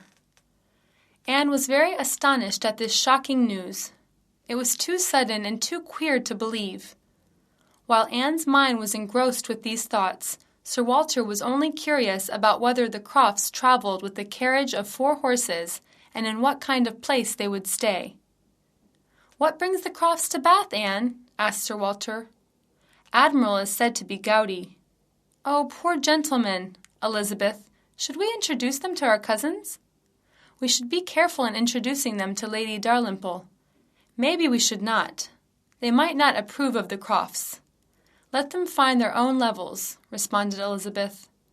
These were the only interesting parts of Mary's letter. They were just dealt with the number of horses or how much suitable the Crofts were to themselves and to their own society. Anne was in her bedroom. She considered the letter. Had Charles wondered how Frederick would feel? Perhaps Captain Wentworth had stopped liking Louisa, but then again, she could not stand thinking about the possibility of an ill usage between himself and his friend.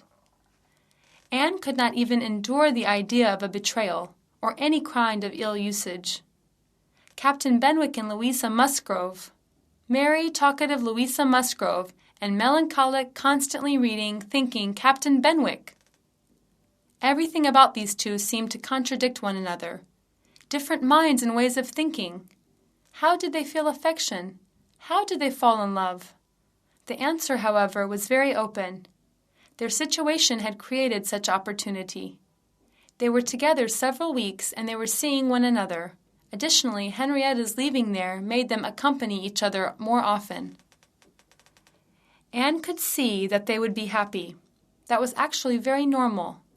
Louisa had already a fascination for navy, and Captain Benwick could learn to keep up with Louisa's cheerfulness. Louisa would be much more familiar with Lord Byron or Scott. So, through a mutual affection and influence, Louisa and Captain Benwick would learn to get on well with one another. Anne was so much eager to see the Crofts in Bath.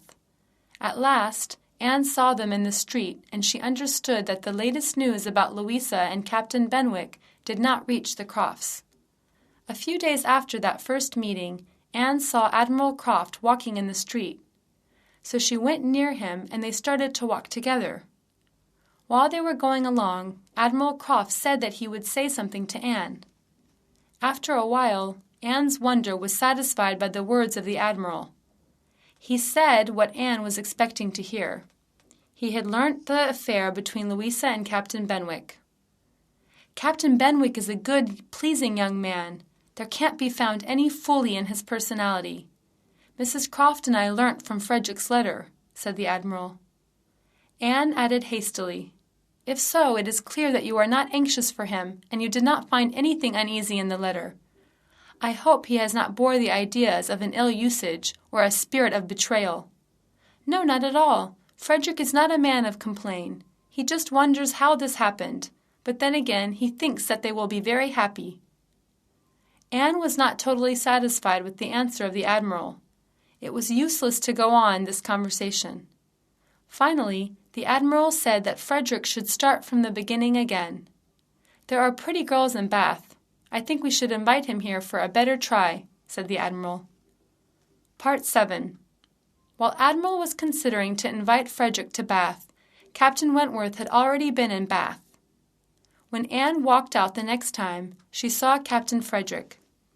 Anne was together with Mr. Elliot and Mrs. Clay. They were discussing in the carriage whether to walk in the rain. Anne had wished to walk in the rain. At this moment, Anne saw Captain Frederick walking down the street. She had seen him from the window. She saw no one but only him. There had been a confusion for Anne. She wanted to go out from the carriage. He was among a party of ladies and gentlemen. He had also seen her. He had been much more confused than Anne was. He turned red. That was a very strange experience. It brought both the misery and pleasure. It was both pain and also happiness. Then he came near Anne to talk. After that he returned. He seemed to be embarrassed. His manners were not due to his coldness or friendliness, but due to his embarrassment. After a while he came again. They mutually inquired themselves. Common subjects were talked. Anne felt that he was less relaxed, less cool than before. His indifferent appearance had already gone away. He had changed as the time passed by, or Louisa had changed him.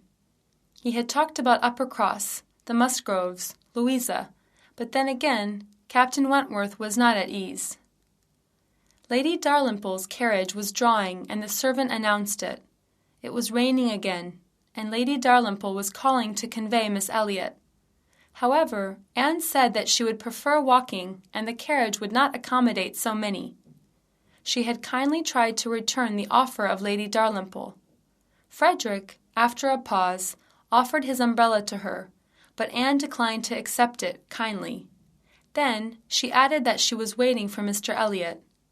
Just as Anne uttered his name, Mr. Elliot came in. Captain Wentworth remembered him perfectly. Then Mr. Elliot apologized for his coming late. He added that they would go at once before the rain increased. So they went away. After that, ladies in the party of Captain Frederick talked about them. "Does Mr. Elliot seem to like his cousin?" "Ah, yes, that's very clear. He is always with them. He scarcely lives with them. He is a good-looking man." "Anne Elliot is very well-mannered. Pretty girl as well. I admire her more than her sister." "So do I. But men are wild after Miss Elliot. But she is too delicate for them." Anne had never felt so obliged to listen to her cousin, Mr. Elliot, before. While they were walking, she could not hear him. It was too difficult to listen. Her mind was with Captain Wentworth. She was wondering his feelings now, and she was curious about whether he was happy or he was not. She wished another meeting with him. She needed more information from him. She wished to learn more than this. She wanted to learn about his present feelings. Did he come to Bath just by passing through? Or how much longer would he stay in Bath? Lady Russell would see him, but would she remember him? Many different ideas passed from Anne's mind, and Anne already told the affair of Louisa and Captain Benwick. Therefore, Lady Russell might bear a new prejudice against Captain Frederick, because she did not know what exactly had been among these three. The following day, Anne was out with Lady Russell. Lady Russell had seen Captain Wentworth, but she tried to hide it. She behaved as if she had been looking at something different. Anne remained silent but kept smiling. A few days passed, but this time did not produce any meeting with him. He might have been at the theaters or the rooms, but the Elliots were just dealing with their stupid private parties. Such places that Frederick would go to was not fashionable enough for the tastes of the Elliots. Anne was getting curious about Captain Frederick. As the days passed, she was getting eager for the concert evening. That was a kind of denotation concert, organized by Lady Dalrymple. They would certainly attend, and Anne was sure that Captain Wentworth would attend as well, because he was fond of music. If she caught a few minutes, she would converse with him, and maybe she would be satisfied by the feelings of Frederick.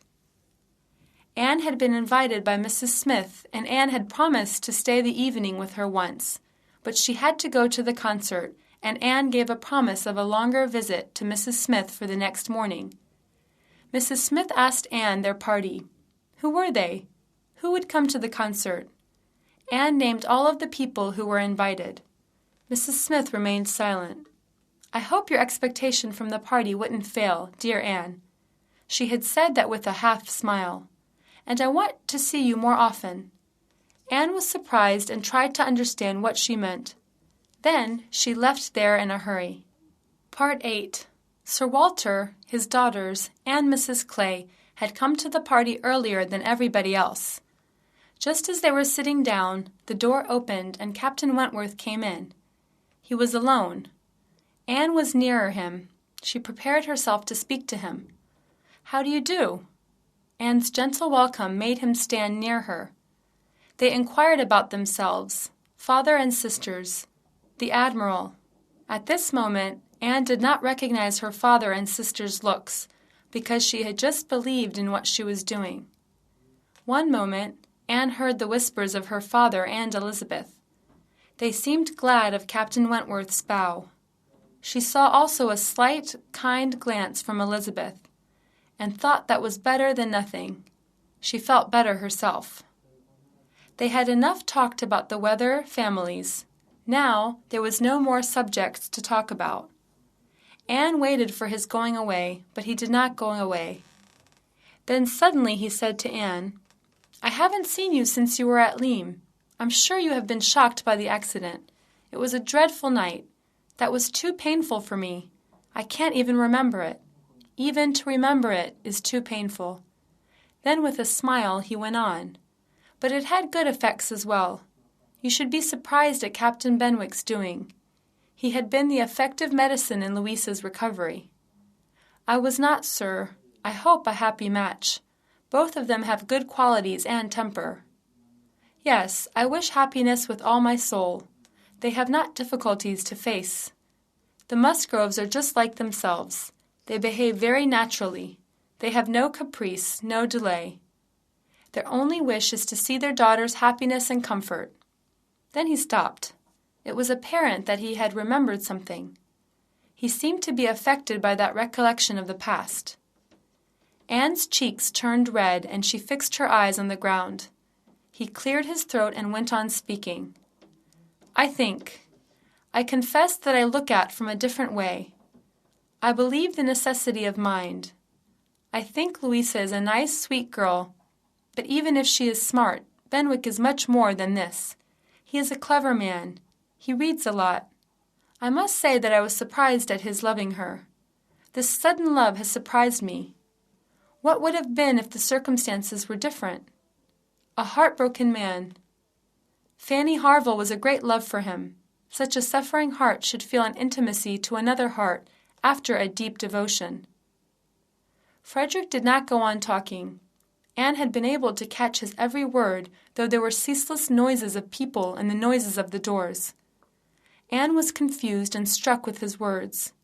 She felt and thought many things in a moment. She felt the impossibility of changing the subject, but she saw the necessity. So after a while she spoke. "You were at Lyme for a while?" "About a fortnight. I did not leave till Louisa's recovery was certain. I had had responsibility of her accident. It was totally mine. She wouldn't have insisted so much if I had resisted her." Then he talked about Lyme. He had walked a great deal and he had thought a lot. Anne said that she had liked Lyme as well. She wanted to see it again. "Indeed, I thought that you wouldn't want to see again after all the distress and the confusion," said Captain Wentworth. He did not think that Anne was inspired by Lyme after all that painful things. He had thought she would not see it again. However, he was wrong. Anne explained that the last 2 hours were painful.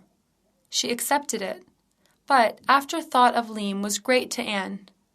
"When pain is over, what you remember is beautiful," said Anne. To remember Lyme was a pleasure to her. She said that one wouldn't have stopped loving a place due to a little suffering. She added that general mood of Lyme was fascinating to her. It was very beautiful and fascinating. "I have never seen a place which is as beautiful as Lyme." Her memories were sweet enough to think. When Anne stopped talking, the door opened and the name of Lady Dalrymple was announced. "Lady Dalrymple! Lady Dalrymple!" Her name resonated in the ears of people at the party. Sir Walter and his daughters stepped forward to meet her. Mr. Elliot and Colonel Wallace were escorting Lady Dalrymple and Miss Carteret. They had met at the door before they entered. Therefore, they had come in together. Anne found herself within the group. She was now apart from Captain Wentworth. Their conversation was broken up for a little time, but then again she could have managed to learn more than she aimed. She was glad now. She was confused with the conversations of people and the party. She talked with people and thought how less happy they were than herself. Her happy hours did not last till the end of the party. She stopped back to gain the group of Captain Wentworth. When she looked for him, he had gone. She thought that they would meet again. He would search for her. After Lady Russell had come in, the group was complete, and they walked through the concert room. They were drawing attention of many people. They were creating an air of excitement. Elizabeth and Anne Elliot happily came in. Elizabeth entered the room arm in arm with Miss Carteret. Then Anne walked in. Anne saw nothing special about the concert room. Her happiness was coming from. Her eyes were shining and her cheeks were red. Her mind was so much in the last half hour, and as they passed to their seats, she thought of his expressions. She thought what he talked about, his manners and his glances. He thought of Louisa as inferior. He wondered how Captain Benwick had been in love with Louisa. Anne considered Frederick's unfinished sentences. She remembered his averting eyes, half-expressive glances. All of this confirmed to Anne that he still had a place in his heart for her. All of this anger, regret, escape lost their power. He must love her. Additionally, all his interest was not due to his regard or respect. His interest was due to the tenderness of the past. He must still feel something. With all of these emotions, her mind was so full of the past and Captain Wentworth. So she did not try to find his looks while they were entering the room. After they sat in their places, she looked at whether he was in the same part of the room, but she couldn't see him.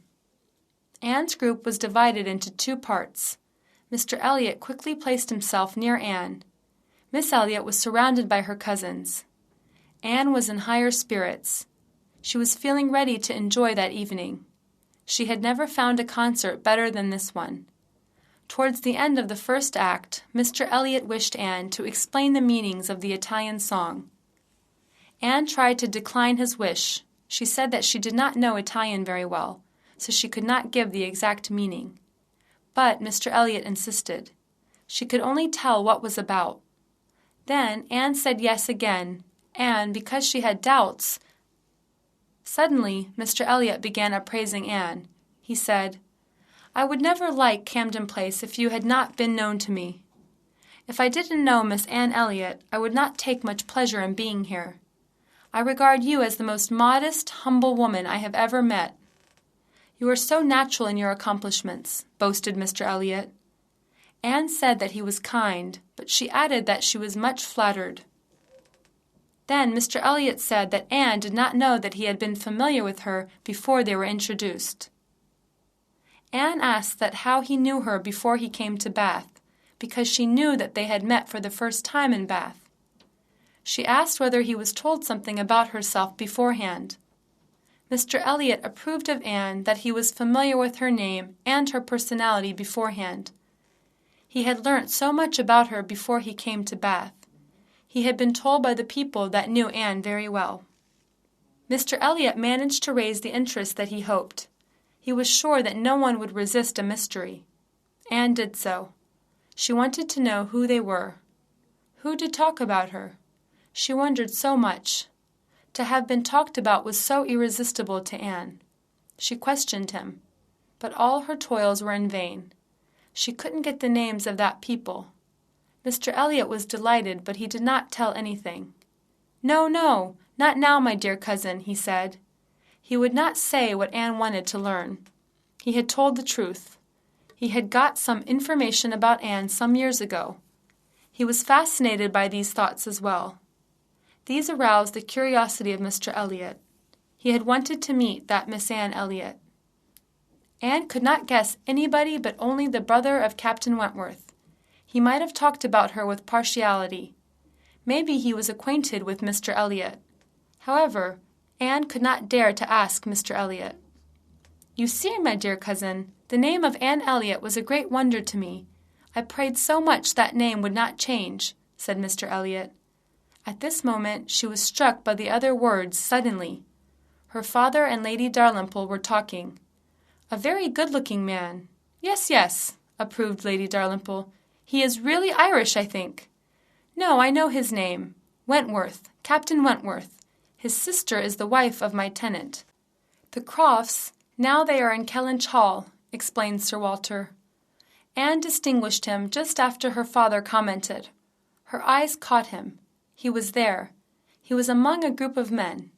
He seemed to withdraw from herself. Anne understood that she had been too late. Her eyes were gazing at him, but he did not look at her again. The performance was starting up, and she had to look back at the orchestra. When she looked back at him, she saw that he had disappeared. There were not empty seats near her. She was surrounded by people. If he had wished to come near her, he wouldn't have done it. She, therefore, preferred his glances only. Anne did not want Mr. Elliot to sit near her any more. His speech made her less disposed of him. She had no longer inclined to talk to him. Fortunately, the first act was over. She inwardly wished a change in her place.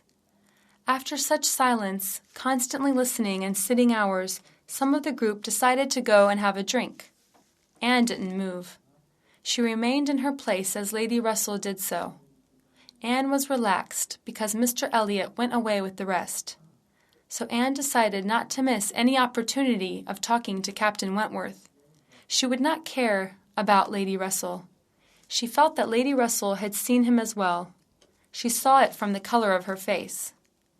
Unfortunately, he didn't come near her to talk. Anne looked at him from time to time, but he didn't come. The interval produced nothing. He had not come near her. Then the rest of the group came back from the tea break. The concert room was full of people again. Everyone was ready for another hour of pleasure. Anne was, however, very anxious. She was anxious of being unable to see Captain Wentworth one more time. She did not want to leave the room without seeing him again.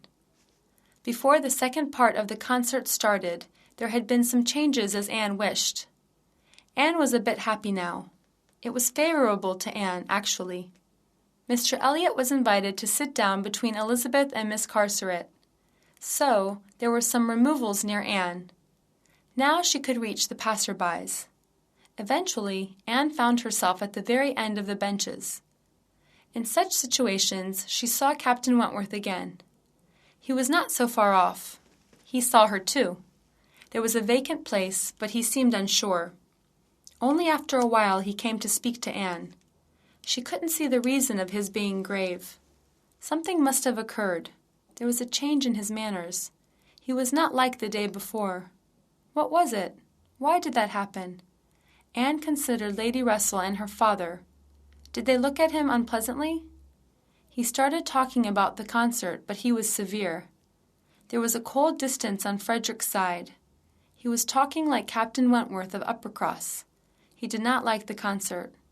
There would be much better performance singing than this. He said that he wondered when it would end. Anne talked defensively. She left him speak of his feelings, which improved him a bit. There occurred a half-smile on his face at last. They talked a few minutes more, and he seemed to sit down on one of the 4 seats. At this moment, Anne felt a touch of hand on her shoulder. That was Mr. Elliot's. He pardoned and wished her explain this Italian song once again. Anne could not decline his wish, but he saw that she had accepted his wish with a suffering heart.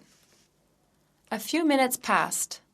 Anne found Captain Wentworth near herself, but he did not come to talk to her. He had come to say goodbye. He said that he had to go. He said that in a reserved way, and hurriedly he left the room. Anne tried to persuade him to stay. "This song is worth staying. It is very beautiful," said Anne. "No," said he, and strikingly enough he went on talking. "There is nothing worth enough for any stay here," said Captain Wentworth. He was jealous of Mr. Elliot.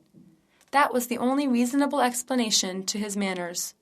Captain Wentworth was jealous of Anne's attention to Mr. Elliot. If that happened a week ago, Anne couldn't believe it. 3 hours ago! For a moment, Anne was delighted by the idea of jealousy, but if this sense of jealousy went further, there may occur different thoughts.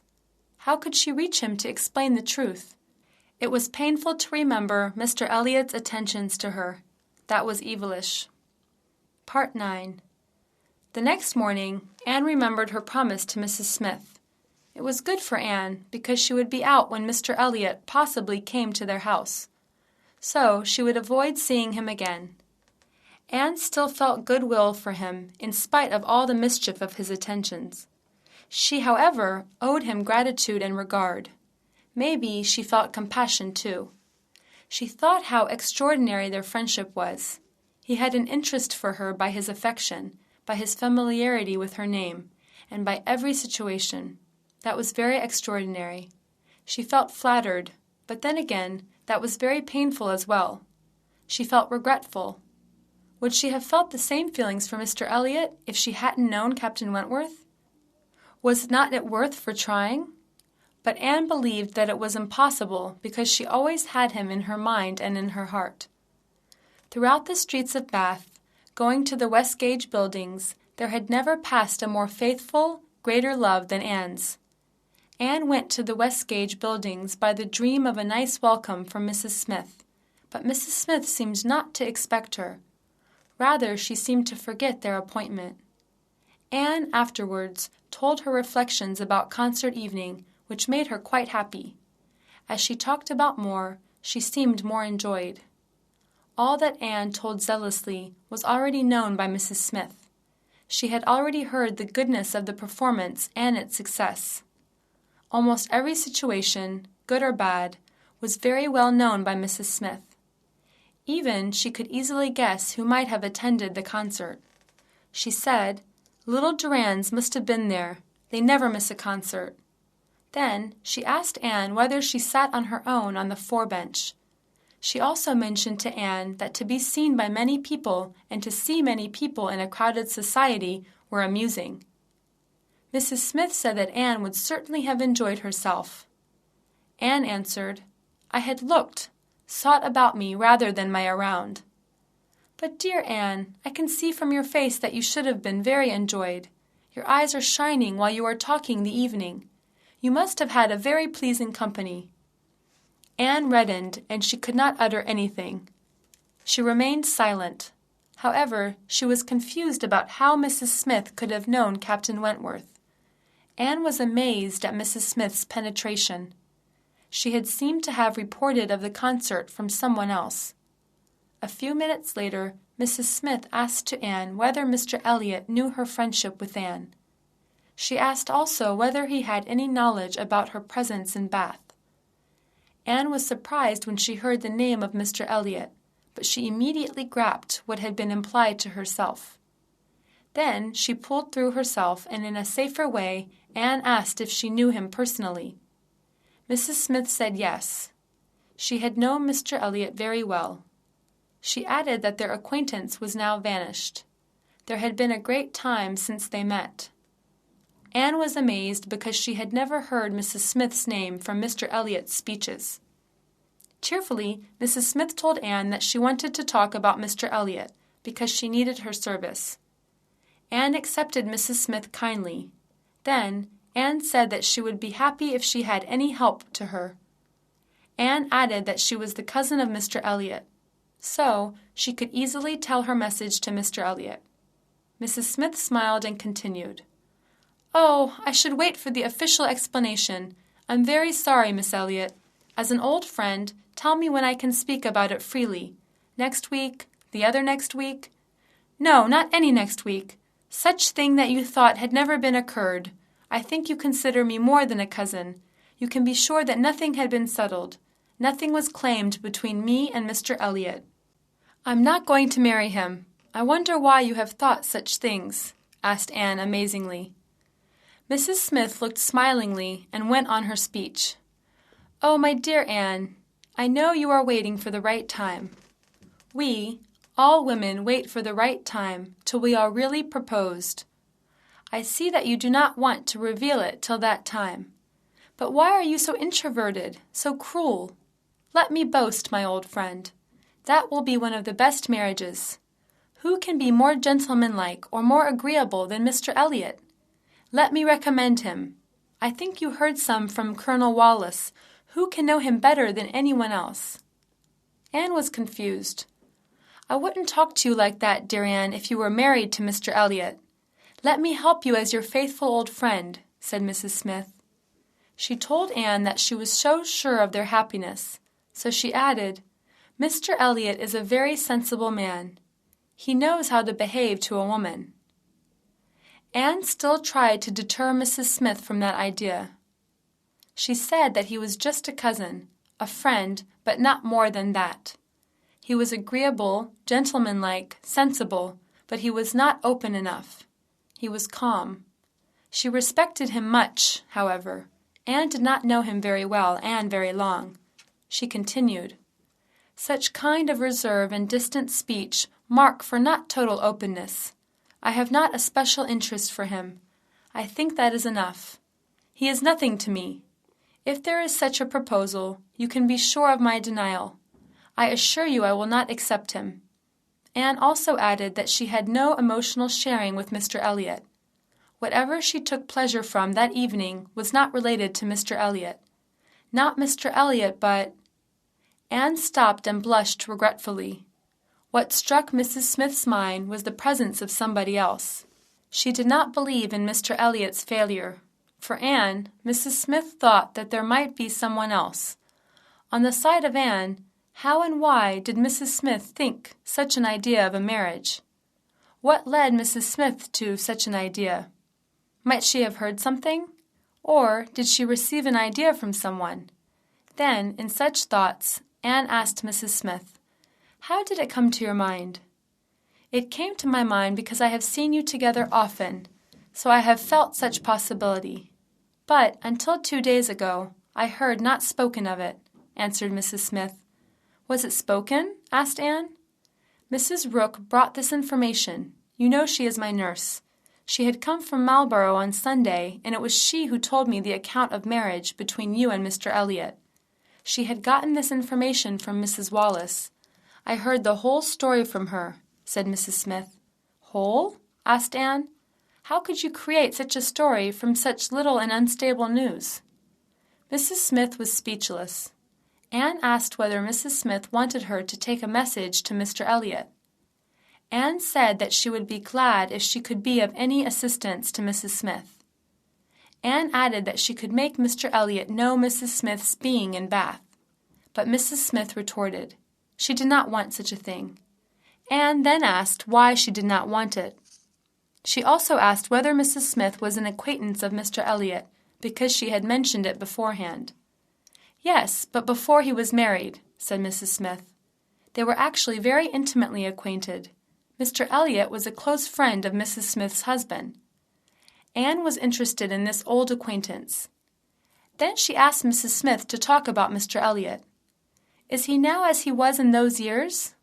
Mrs. Smith remained silent.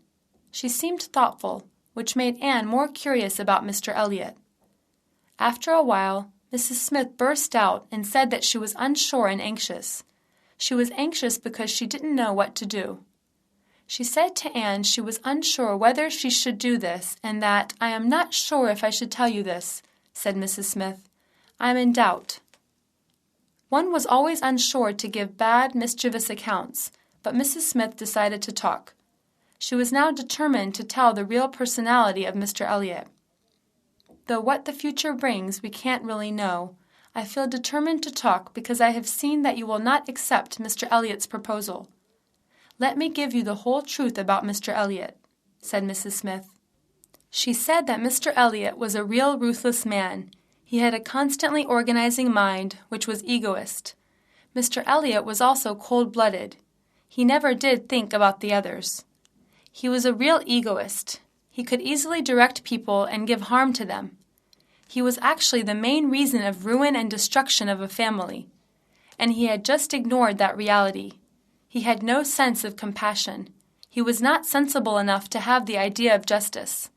Mr. Elliot was a black-hearted man. Anne was quite amazed at what she had heard. After a minute passed, Mrs. Smith went on her account. "What I have told you is from the heart of sorrowful and angry women," said Mrs. Smith. Then she continued to tell the truth that she knew. She said to Anne that she would not try to abuse him. She would not try to make Anne turn against Mr. Elliot. But she would say what she had found in Mr. Elliot. She said that Mr. Elliot was a close friend of her husband. Her husband loved and trusted him. Actually, her husband thought Mr. Elliot as good as himself. She had also respected and trusted him.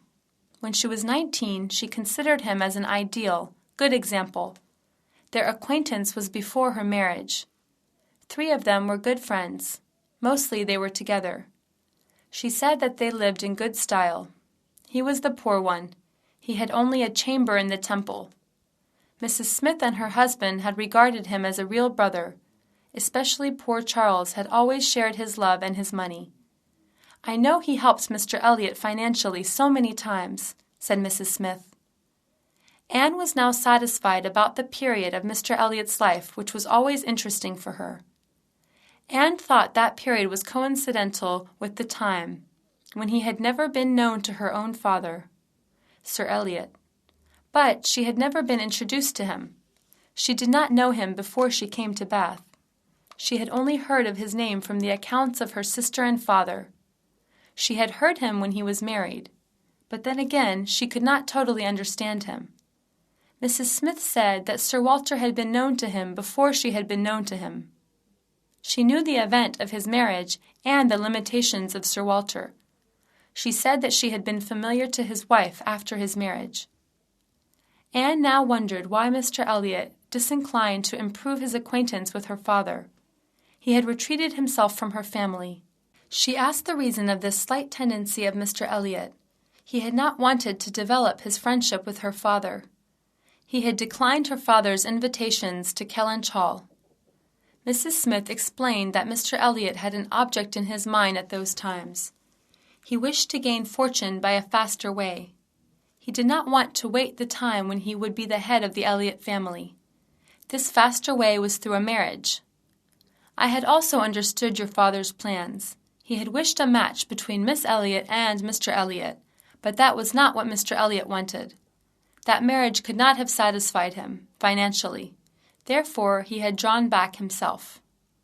Mrs. Smith also said that Mr. Elliot had constantly told his ideas about the Elliots. He had nothing to conceal from herself. Anne was shocked by what she heard from Mrs. Smith. Suddenly, she considered that Mrs. Smith might have told about herself to Mr. Elliot. "Yes," said Mrs. Smith, "I did so often. I had boasted about you to Mr. Elliot." Then, what Mr. Elliot said last night was clear. "I can understand now," said Anne. "From you he had received the idea of me. Oh, I have interrupted you. Please go on. He had married just for money? So, this is the first time that you recognized his real intentions and his real personality," said Anne. Mrs. Smith did not support Anne's idea. Because she had not thought anything unsuitable for his marriage. She had found nothing false in his marriage. She had just thought that that was fine. What he did was very common in that world, so he had done what he should do. But now her thoughts had changed severely. Silence and sorrow had taught her so many things, but at that time she had considered that marriage the best thing for him. "I presume she was a woman of lower status?" asked Anne. Yes, said Mrs. Smith. But all he cared about was money, so the status, class of the woman was nothing to him. Her father was a grazier, and a grandfather was a butcher. That's all about his wife. So had little education, though she was a fine woman. By chance she had been introduced to Mr. Elliot, and then she fell in love with him. He had not bore a prejudice against her birth, class. He was reserved because he wanted her money. He had nothing to value. Though he seemed to esteem, he did not find any worth in it. His becoming the future Sir Elliot is a chance, but he sees it as a dirty, cheap thing, said Mrs. Smith. She had heard many times that Mr. Elliot was not caring of the baronet a little. He had said that if he had had any chance to sell this baronetcies, he would have done it without thinking. "That is enough, I think, about Mr. Elliot," said Mrs. Smith.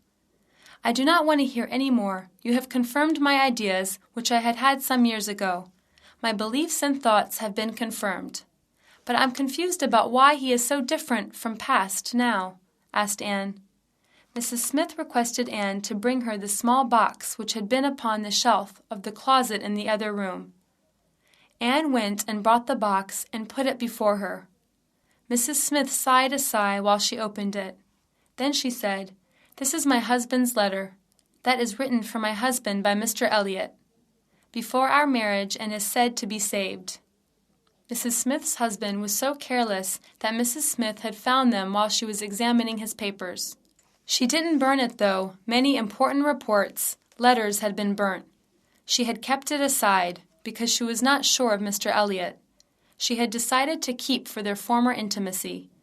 The letter was directly written to Charles Smith, Tunbridge Wells. Anne started to read it. In the letter, Mr. Elliot had thanked Charles for his being extremely generous. He had also mentioned about Sir Walter and his daughter. He had said that he had gone to Kellynch Hall. Sir Walter had invited him for the summer, and he had written that he could have got rid of them at last. Especially, Sir Walter was a fool. He did not want to be with both of them. He had wished to be alone. He had also written that he had been sick of being an Elliot, and he would drop the name of Walter. Anne could not read the letter without pausing. Mrs. Smith could see the color of Anne's face. "You see how disrespectful he is. You see how he is," said Mrs. Smith. Anne was amazed and could not get over the shock easily. Especially what he had written about her father was unbearable. Then she said that she was satisfied with her impressions of Mr. Elliot. There was enough proof for Anne. But then again, she could not see the point of his trials of intimacy with them again. Mrs. Smith said that she would explain his present face and what he was trying to do now. He was no more a hypocrite now. He really wanted to marry Anne. His present impressions about Anne's family were sincere. "I have good resources. His friend, Colonel Wallace." "Colonel Wallace? Do you know him?" asked Anne. "As you might think, I'm not directly acquainted with Colonel Wallace." She said that Mr. Elliot talked to Colonel Wallace so much about Anne, and she heard all of this through the conversations of a series of people. Colonel Wallace had told his wife, and she told it to her nurse, and the nurse brought this rumor to me. Mrs. Rook told me all the secrets of Marlborough Buildings. Anne contradicted about what Mrs. Smith had said.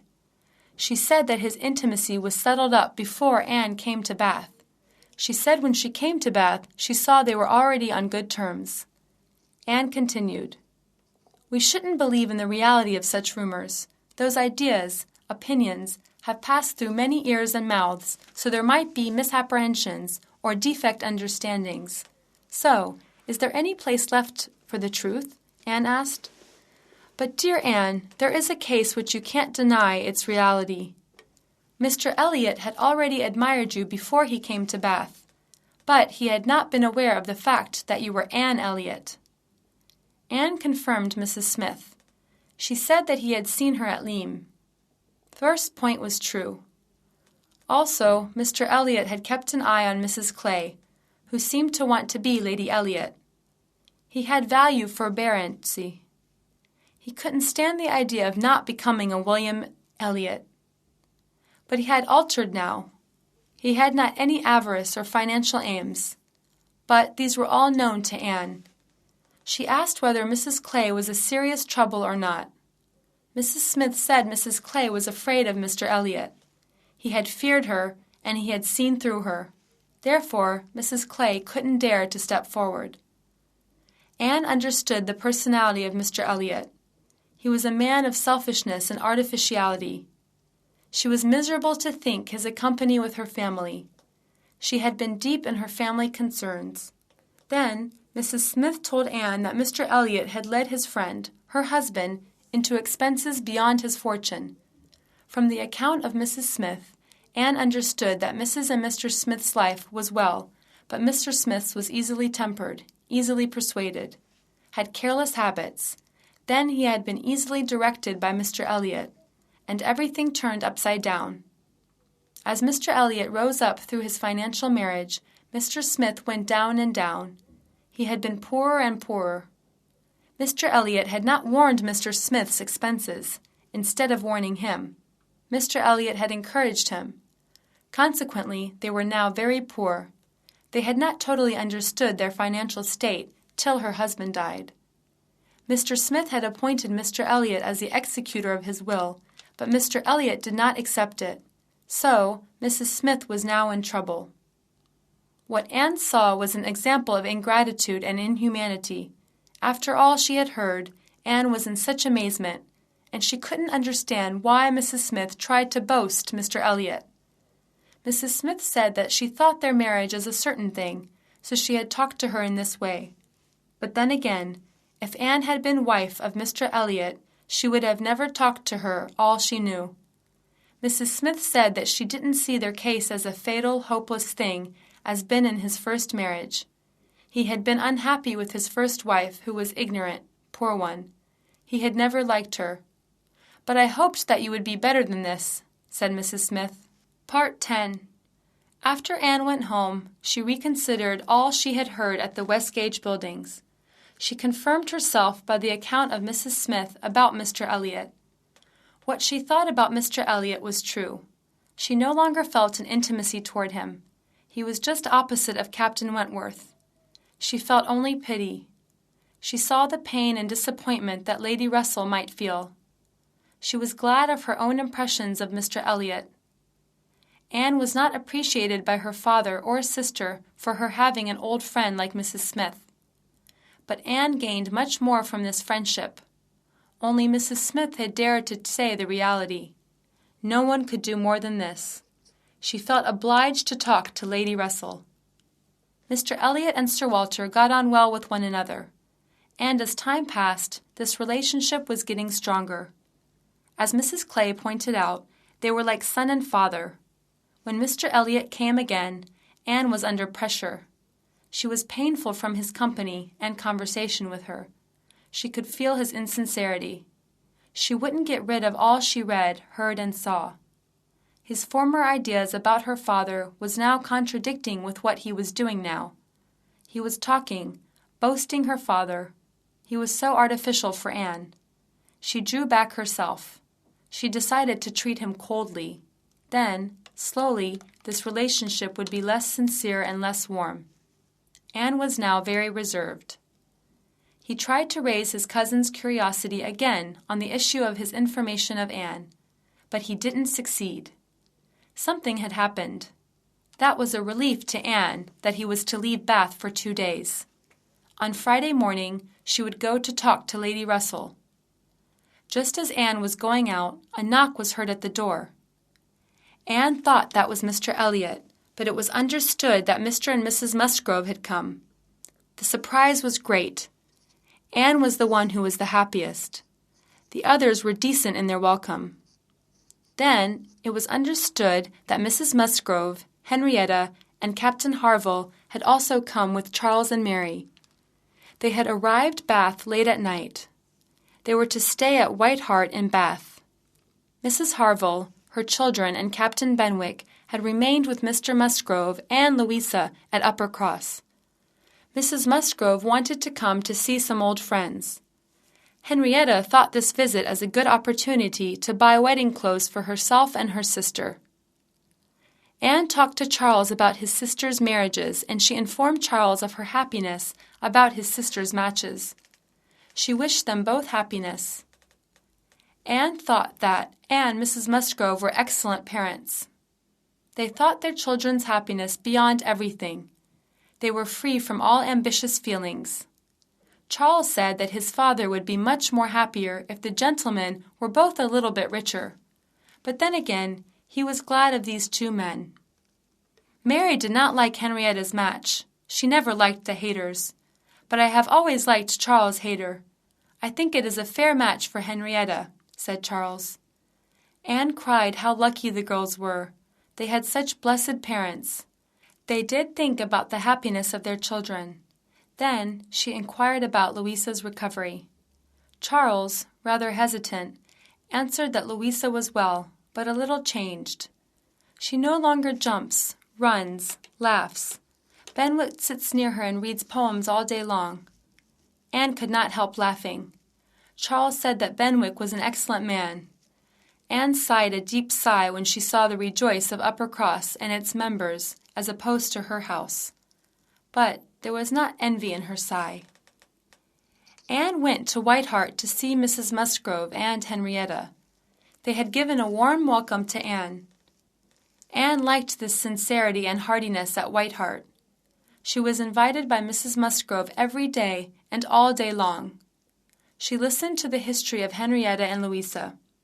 In one of these visits, Charles came back with Captain Harville and Wentworth. The latter one's appearance was a surprise. Anne was excited. She felt that he was still reluctant to converse with her, as been in the concert room. She tried to calm herself down. At this moment Mary cried, "Ah, I see Mrs. Clay at the corner, and with a gentleman. They seem to talk. Who is he? Oh, I think he's Mr. Elliot. Anne, come and tell me. Anne!" "No, he can't be, because he was to leave Bath this morning," said Anne. As Anne spoke, she felt that Captain Wentworth was looking at her. She regretted what she said, but Mary still called her to look at the gentleman, because she resented how she couldn't recognize her own cousin. Anne tried to be cool and unconcerned with the man. Come and see, Anne, make haste! Don't you forget all about Leam? Make haste, they are departing!" Anne hastily went to the window at last. She wanted to overcome this irritating situation. When she looked at, she assured herself that he was Mr. Elliot. She was surprised at the conversation of two people of different interest. Then she went to her place again. Charles, at this moment, said that he had bought tickets to the theater for tomorrow night. He said that there was a room for all of them, so Captain Wentworth was to come as well. He also invited Anne. Everyone was glad of this offer except Mary, because they were invited to dinner to Camden Place in order to be introduced to Lady Dalrymple and her daughter. But Charles said that they were not asked to dine, and he didn't promise to go. Again, Mary insisted on going to Camden Place because she was wishing to be introduced to Lady Dalrymple. While Mary and Charles were talking half seriously, Mrs. Musgrove offered to change the day of the theater. She said that she didn't want to see the theater without Anne. Anne, at this point, in order to respond to her kindness, said that she would come with them to the theater instead of being with her family at night. But then again, the day for the theater was arranged for Tuesday. Part 11. Anne, as she promised to Mrs. Musgrove, went to White Hart to have breakfast and dinner with them. When she arrived, all the party was there: Mrs. Musgrove, Mrs. Croft, Captain Harville, and Wentworth. As soon as Anne entered, Captain Wentworth said to Captain Harville, "We will write the letter, Harville, if you give me the materials." He then turned to the table and started to write. Meanwhile, Mrs. Musgrove giving the account of her eldest daughter's engagement to Mrs. Croft. Anne heard them. Mrs. Musgrove and Mrs. Croft were exchanging ideas about the engagement. To them, engagement of a girl should be as short as possible. Anne felt interested in the topic. At the same time, she saw that Captain Wentworth's pen had ceased. He paused and gave a look at her. After that, Anne no more understood what the two ladies were talking about. She was just hearing a buzz of words in her ears, and her mind was full of confusion. Captain Harville went to the window and gave a smile to Anne as if he was inviting her near himself. She then went near him. Where they were standing was a little nearer to Captain Wentworth's table. Then they started to talk. Captain Harville showed a picture of Benwick and said that the picture was done by an artist to be sent to his sister Fanny. Then he said, "Poor Fanny, she wouldn't have forgotten him so soon." Anne said, "Yes, she wouldn't have forgotten him soon. That kind of thing is not in the nature of a truly loving woman." Captain Harville smiled and asked Anne if that was for man's sex. Anne answered, "Yes, we women do not forget as long as you do not forget us. It's the same with Benwick as well. He has done what your nature dictates. You men easily adapt to outer world, though you have sufferings or pain. But we women have to stay at home, and so think about our lover all day long. We can't easily return to the world." "Ah!" cried Captain Harville. He tried to persuade Anne that a man does not easily forget his lover. You should feel what a man suffers when he leaves his wife or his family behind. He said that not only women but also men suffer from their love. Men also suffer pain so much. While they were talking about who loves most and who forgets easily, Mrs. Croft was leaving. So Anne and Captain Harville's attention was called toward the rest. She left the room. After her leaving, Captain Wentworth sealed his letter hastily, and he went out without a look. While Anne was going through the table that he sat, she heard the footsteps again. Captain Wentworth had come in again. He had forgotten his gloves. He went over the table by turning his back to Mrs. Musgrove, and he quickly placed the letter before the eyes of Anne. Anne was amazed. In such a short time he had managed to put the letter before herself.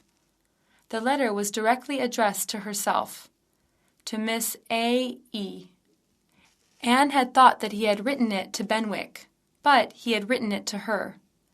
After that, Anne sat in the chair and devoured the letter. In the letter it wrote, "I can't stand it any longer. I have to speak to you. I'm half angry, half happy. Don't tell me that I'm too late. Don't think that men forget sooner than women. I have not forgotten you. I have come to Bath just for you. Can't you see my wishes? You should believe in me, most beautiful, most excellent creature. You should believe in true constancy among men as well. F.W. I have to go now. When I have returned, a look or a word will be enough to see your decision. Anne was confused. Her happiness was overpowering. She was now beyond the reach of the room. Her mind was somewhere else. She began not to see, hear, understand the people around herself. They felt she was ill. Mrs. Musgrove, trying to see what happened to Anne, offered her to go to home and see a doctor. Anne was still shocked. She had lost the chance of talking to Frederick. Still in confusion, she tried to speak. I'm afraid it is not fully understood. Would you please tell the other two gentlemen that we hope to see them in the evening in Camden Place as well? I wish you assure Captain Harville and Wentworth to come to Camden Place, asked Anne. Mrs. Musgrove cried Charles to let Anne's message to Captain Harville and Wentworth. They were on Union Street. They felt footsteps behind them. Then Anne saw Captain Wentworth. He joined them. After a while, Charles cried, Captain Wentworth, will you go till Belmont? If so, could you please give Anne your arm to her father's house? She's not feeling well, and I remembered that I had to see a friend of mine immediately. There was not an obligation from Captain Wentworth. Now they were alone, and there had come time to exchange their feelings. They talked of past and their feelings. Anne was not wrong. He had been jealous of Mr. Elliot. Captain Wentworth had prevailed loving her only. He had never found an equal of Anne. He had tried to forget her, but he had understood himself at Lyme. He had understood Anne's superiority when he saw the admiration of Mr. Elliot at Lyme. He saw that he was exalting the woman he had lost. Then, at that time, he had been considered as engaged to Louisa. His extreme intimacy was seen as a lover's steps. He thought that this situation would be evaluated in the same way by other people as well. So he decided to leave Lyme. He had gone to visit his brother. He had stayed in Shropshire for 6 weeks. He had found enough time to think as well. He said that he was blind by his pride. He was also confused by Louisa till he heard her engagement with Benwick. At this time, Captain Wentworth had decided to come to Bath. So I could do something. I had hopes when I thought that you were single. I thought that you could also forget the past and could think a new, fresh start again. I knew that you had suitors. You would be certainly loved or wished by other men as well. However, I heard you refused at least one man, and I couldn't help thinking whether that refusal was for me or not, said Wentworth, and he continued. The evening at the concert was dreadful for me. I could see you. You were close by your cousin, Mr. Elliot, talking and smiling. I considered a possible match between you and him at least. Even if you refused him, some influence of your friend could alter your mind as well. So this would be dangerous for me. So I was only in agony. All the things at that night were against me, said Frederick. But that was in the past, and the case was different. That persuasion was for the sake of safety, not for risk. When I thought about the past, I saw that that was like a duty. But this case is different. I couldn't think to be married to an indifferent man, said Anne. I still think that there was the influence of your friend on you, but I had decided to see you again, and I felt that I had been still wishing to stay here, said Captain Wentworth. At last Anne came home. She was the only happy one out of the rest of the family at home. All surprise and the pain of the morning had been eased by this conversation with Frederick. The evening came at last. All the company gathered at Camden Place. The Walleys, Lady Dalrymple and Miss Carteret, Mrs. Clay, the Musgroves, Captain Harville, Lady Russell, Admiral and Captain Wentworth were all there. Everybody was there. Anne avoided being near Mr. Elliot. She even pitied him. She didn't care for Mrs. Clay. And with Captain Wentworth she had found some minutes of talking, and she always hoped more of these conversations. In one of these short conversations, Anne said that she considered the past, and she was right in her decision of separation. Although she suffered so much, she felt not regret from being guided by a friend. She said that Lady Russell was like a parent, and she gave importance to her advice. Anne said that she was sure of his loving her soon.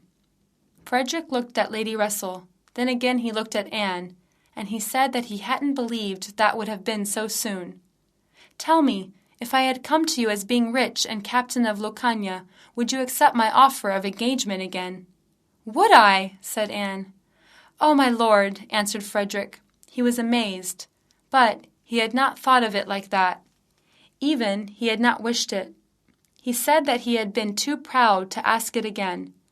"I was angry, and I had been blinded. I could not even have understood you," said he. Part 12. When two people loved one another and told each other, what would happen then? Of course, an announcement of that affair. Sir Walter had not opposed. Elizabeth just looked cold and unconcerned. Captain Wentworth was now a significant person with his £20,000 and with his high position in the Navy. Sir Walter considered Captain Wentworth as good, worthy, excellent young man, as he knew him more and better. Though Anne was not his favorite daughter, he was happy for her match. He also understood the superiority of Captain Wentworth. His manners, his personal claims, and thoughts were highly esteemed by Sir Walter. He could easily put Frederick's name in his volume of honor. The one who could make an objection was Lady Russell. Anne felt that she could have found some difficulty in understanding the issue of Mr. Elliot, and she could have found difficulty in being acquaintanced to Captain Wentworth again, because Captain Wentworth's ideas were not suiting hers. But then again, there was nothing to do. Lady Russell had to accept him again. She had to accept that she had been wrong in her judgment of Frederick, and she should revise her decisions again. Of all the family, Mary was the only one immediately glad of Anne's marriage news. That was a good way of credit for Mary to have a married sister. Also, Captain Wentworth should be richer than Captain Benwick and Charles Hayter. The news of Anne's marriage had reached Mr. Elliot as well. He had been disappointed and distracted, so he left Bath soon. After his leaving Bath, Mrs. Clay left Bath as well. Her leaving Bath just after Mr. Elliot showed that Mr. Elliot was playing a double game. Mrs. Clay was under the protection of Mr. Elliot in London, so he had gotten one woman at least, and at last. Sir Walter and Elizabeth were shocked at the account of Mrs. Clay. They had been decent in understanding Mrs. Clay. Anne was satisfied now. She had two faithful friends, Lady Russell and Mrs. Smith. Captain Wentworth improved the position of Mrs. Smith. He helped her for the problems that were related to the property in West Indies. He acted and tried to help her. Now, Anne was very happy. She felt the glory of being a soldier's wife. Indeed, that was the satisfaction and gratification from life. At last, Anne had achieved what she wished and yearned.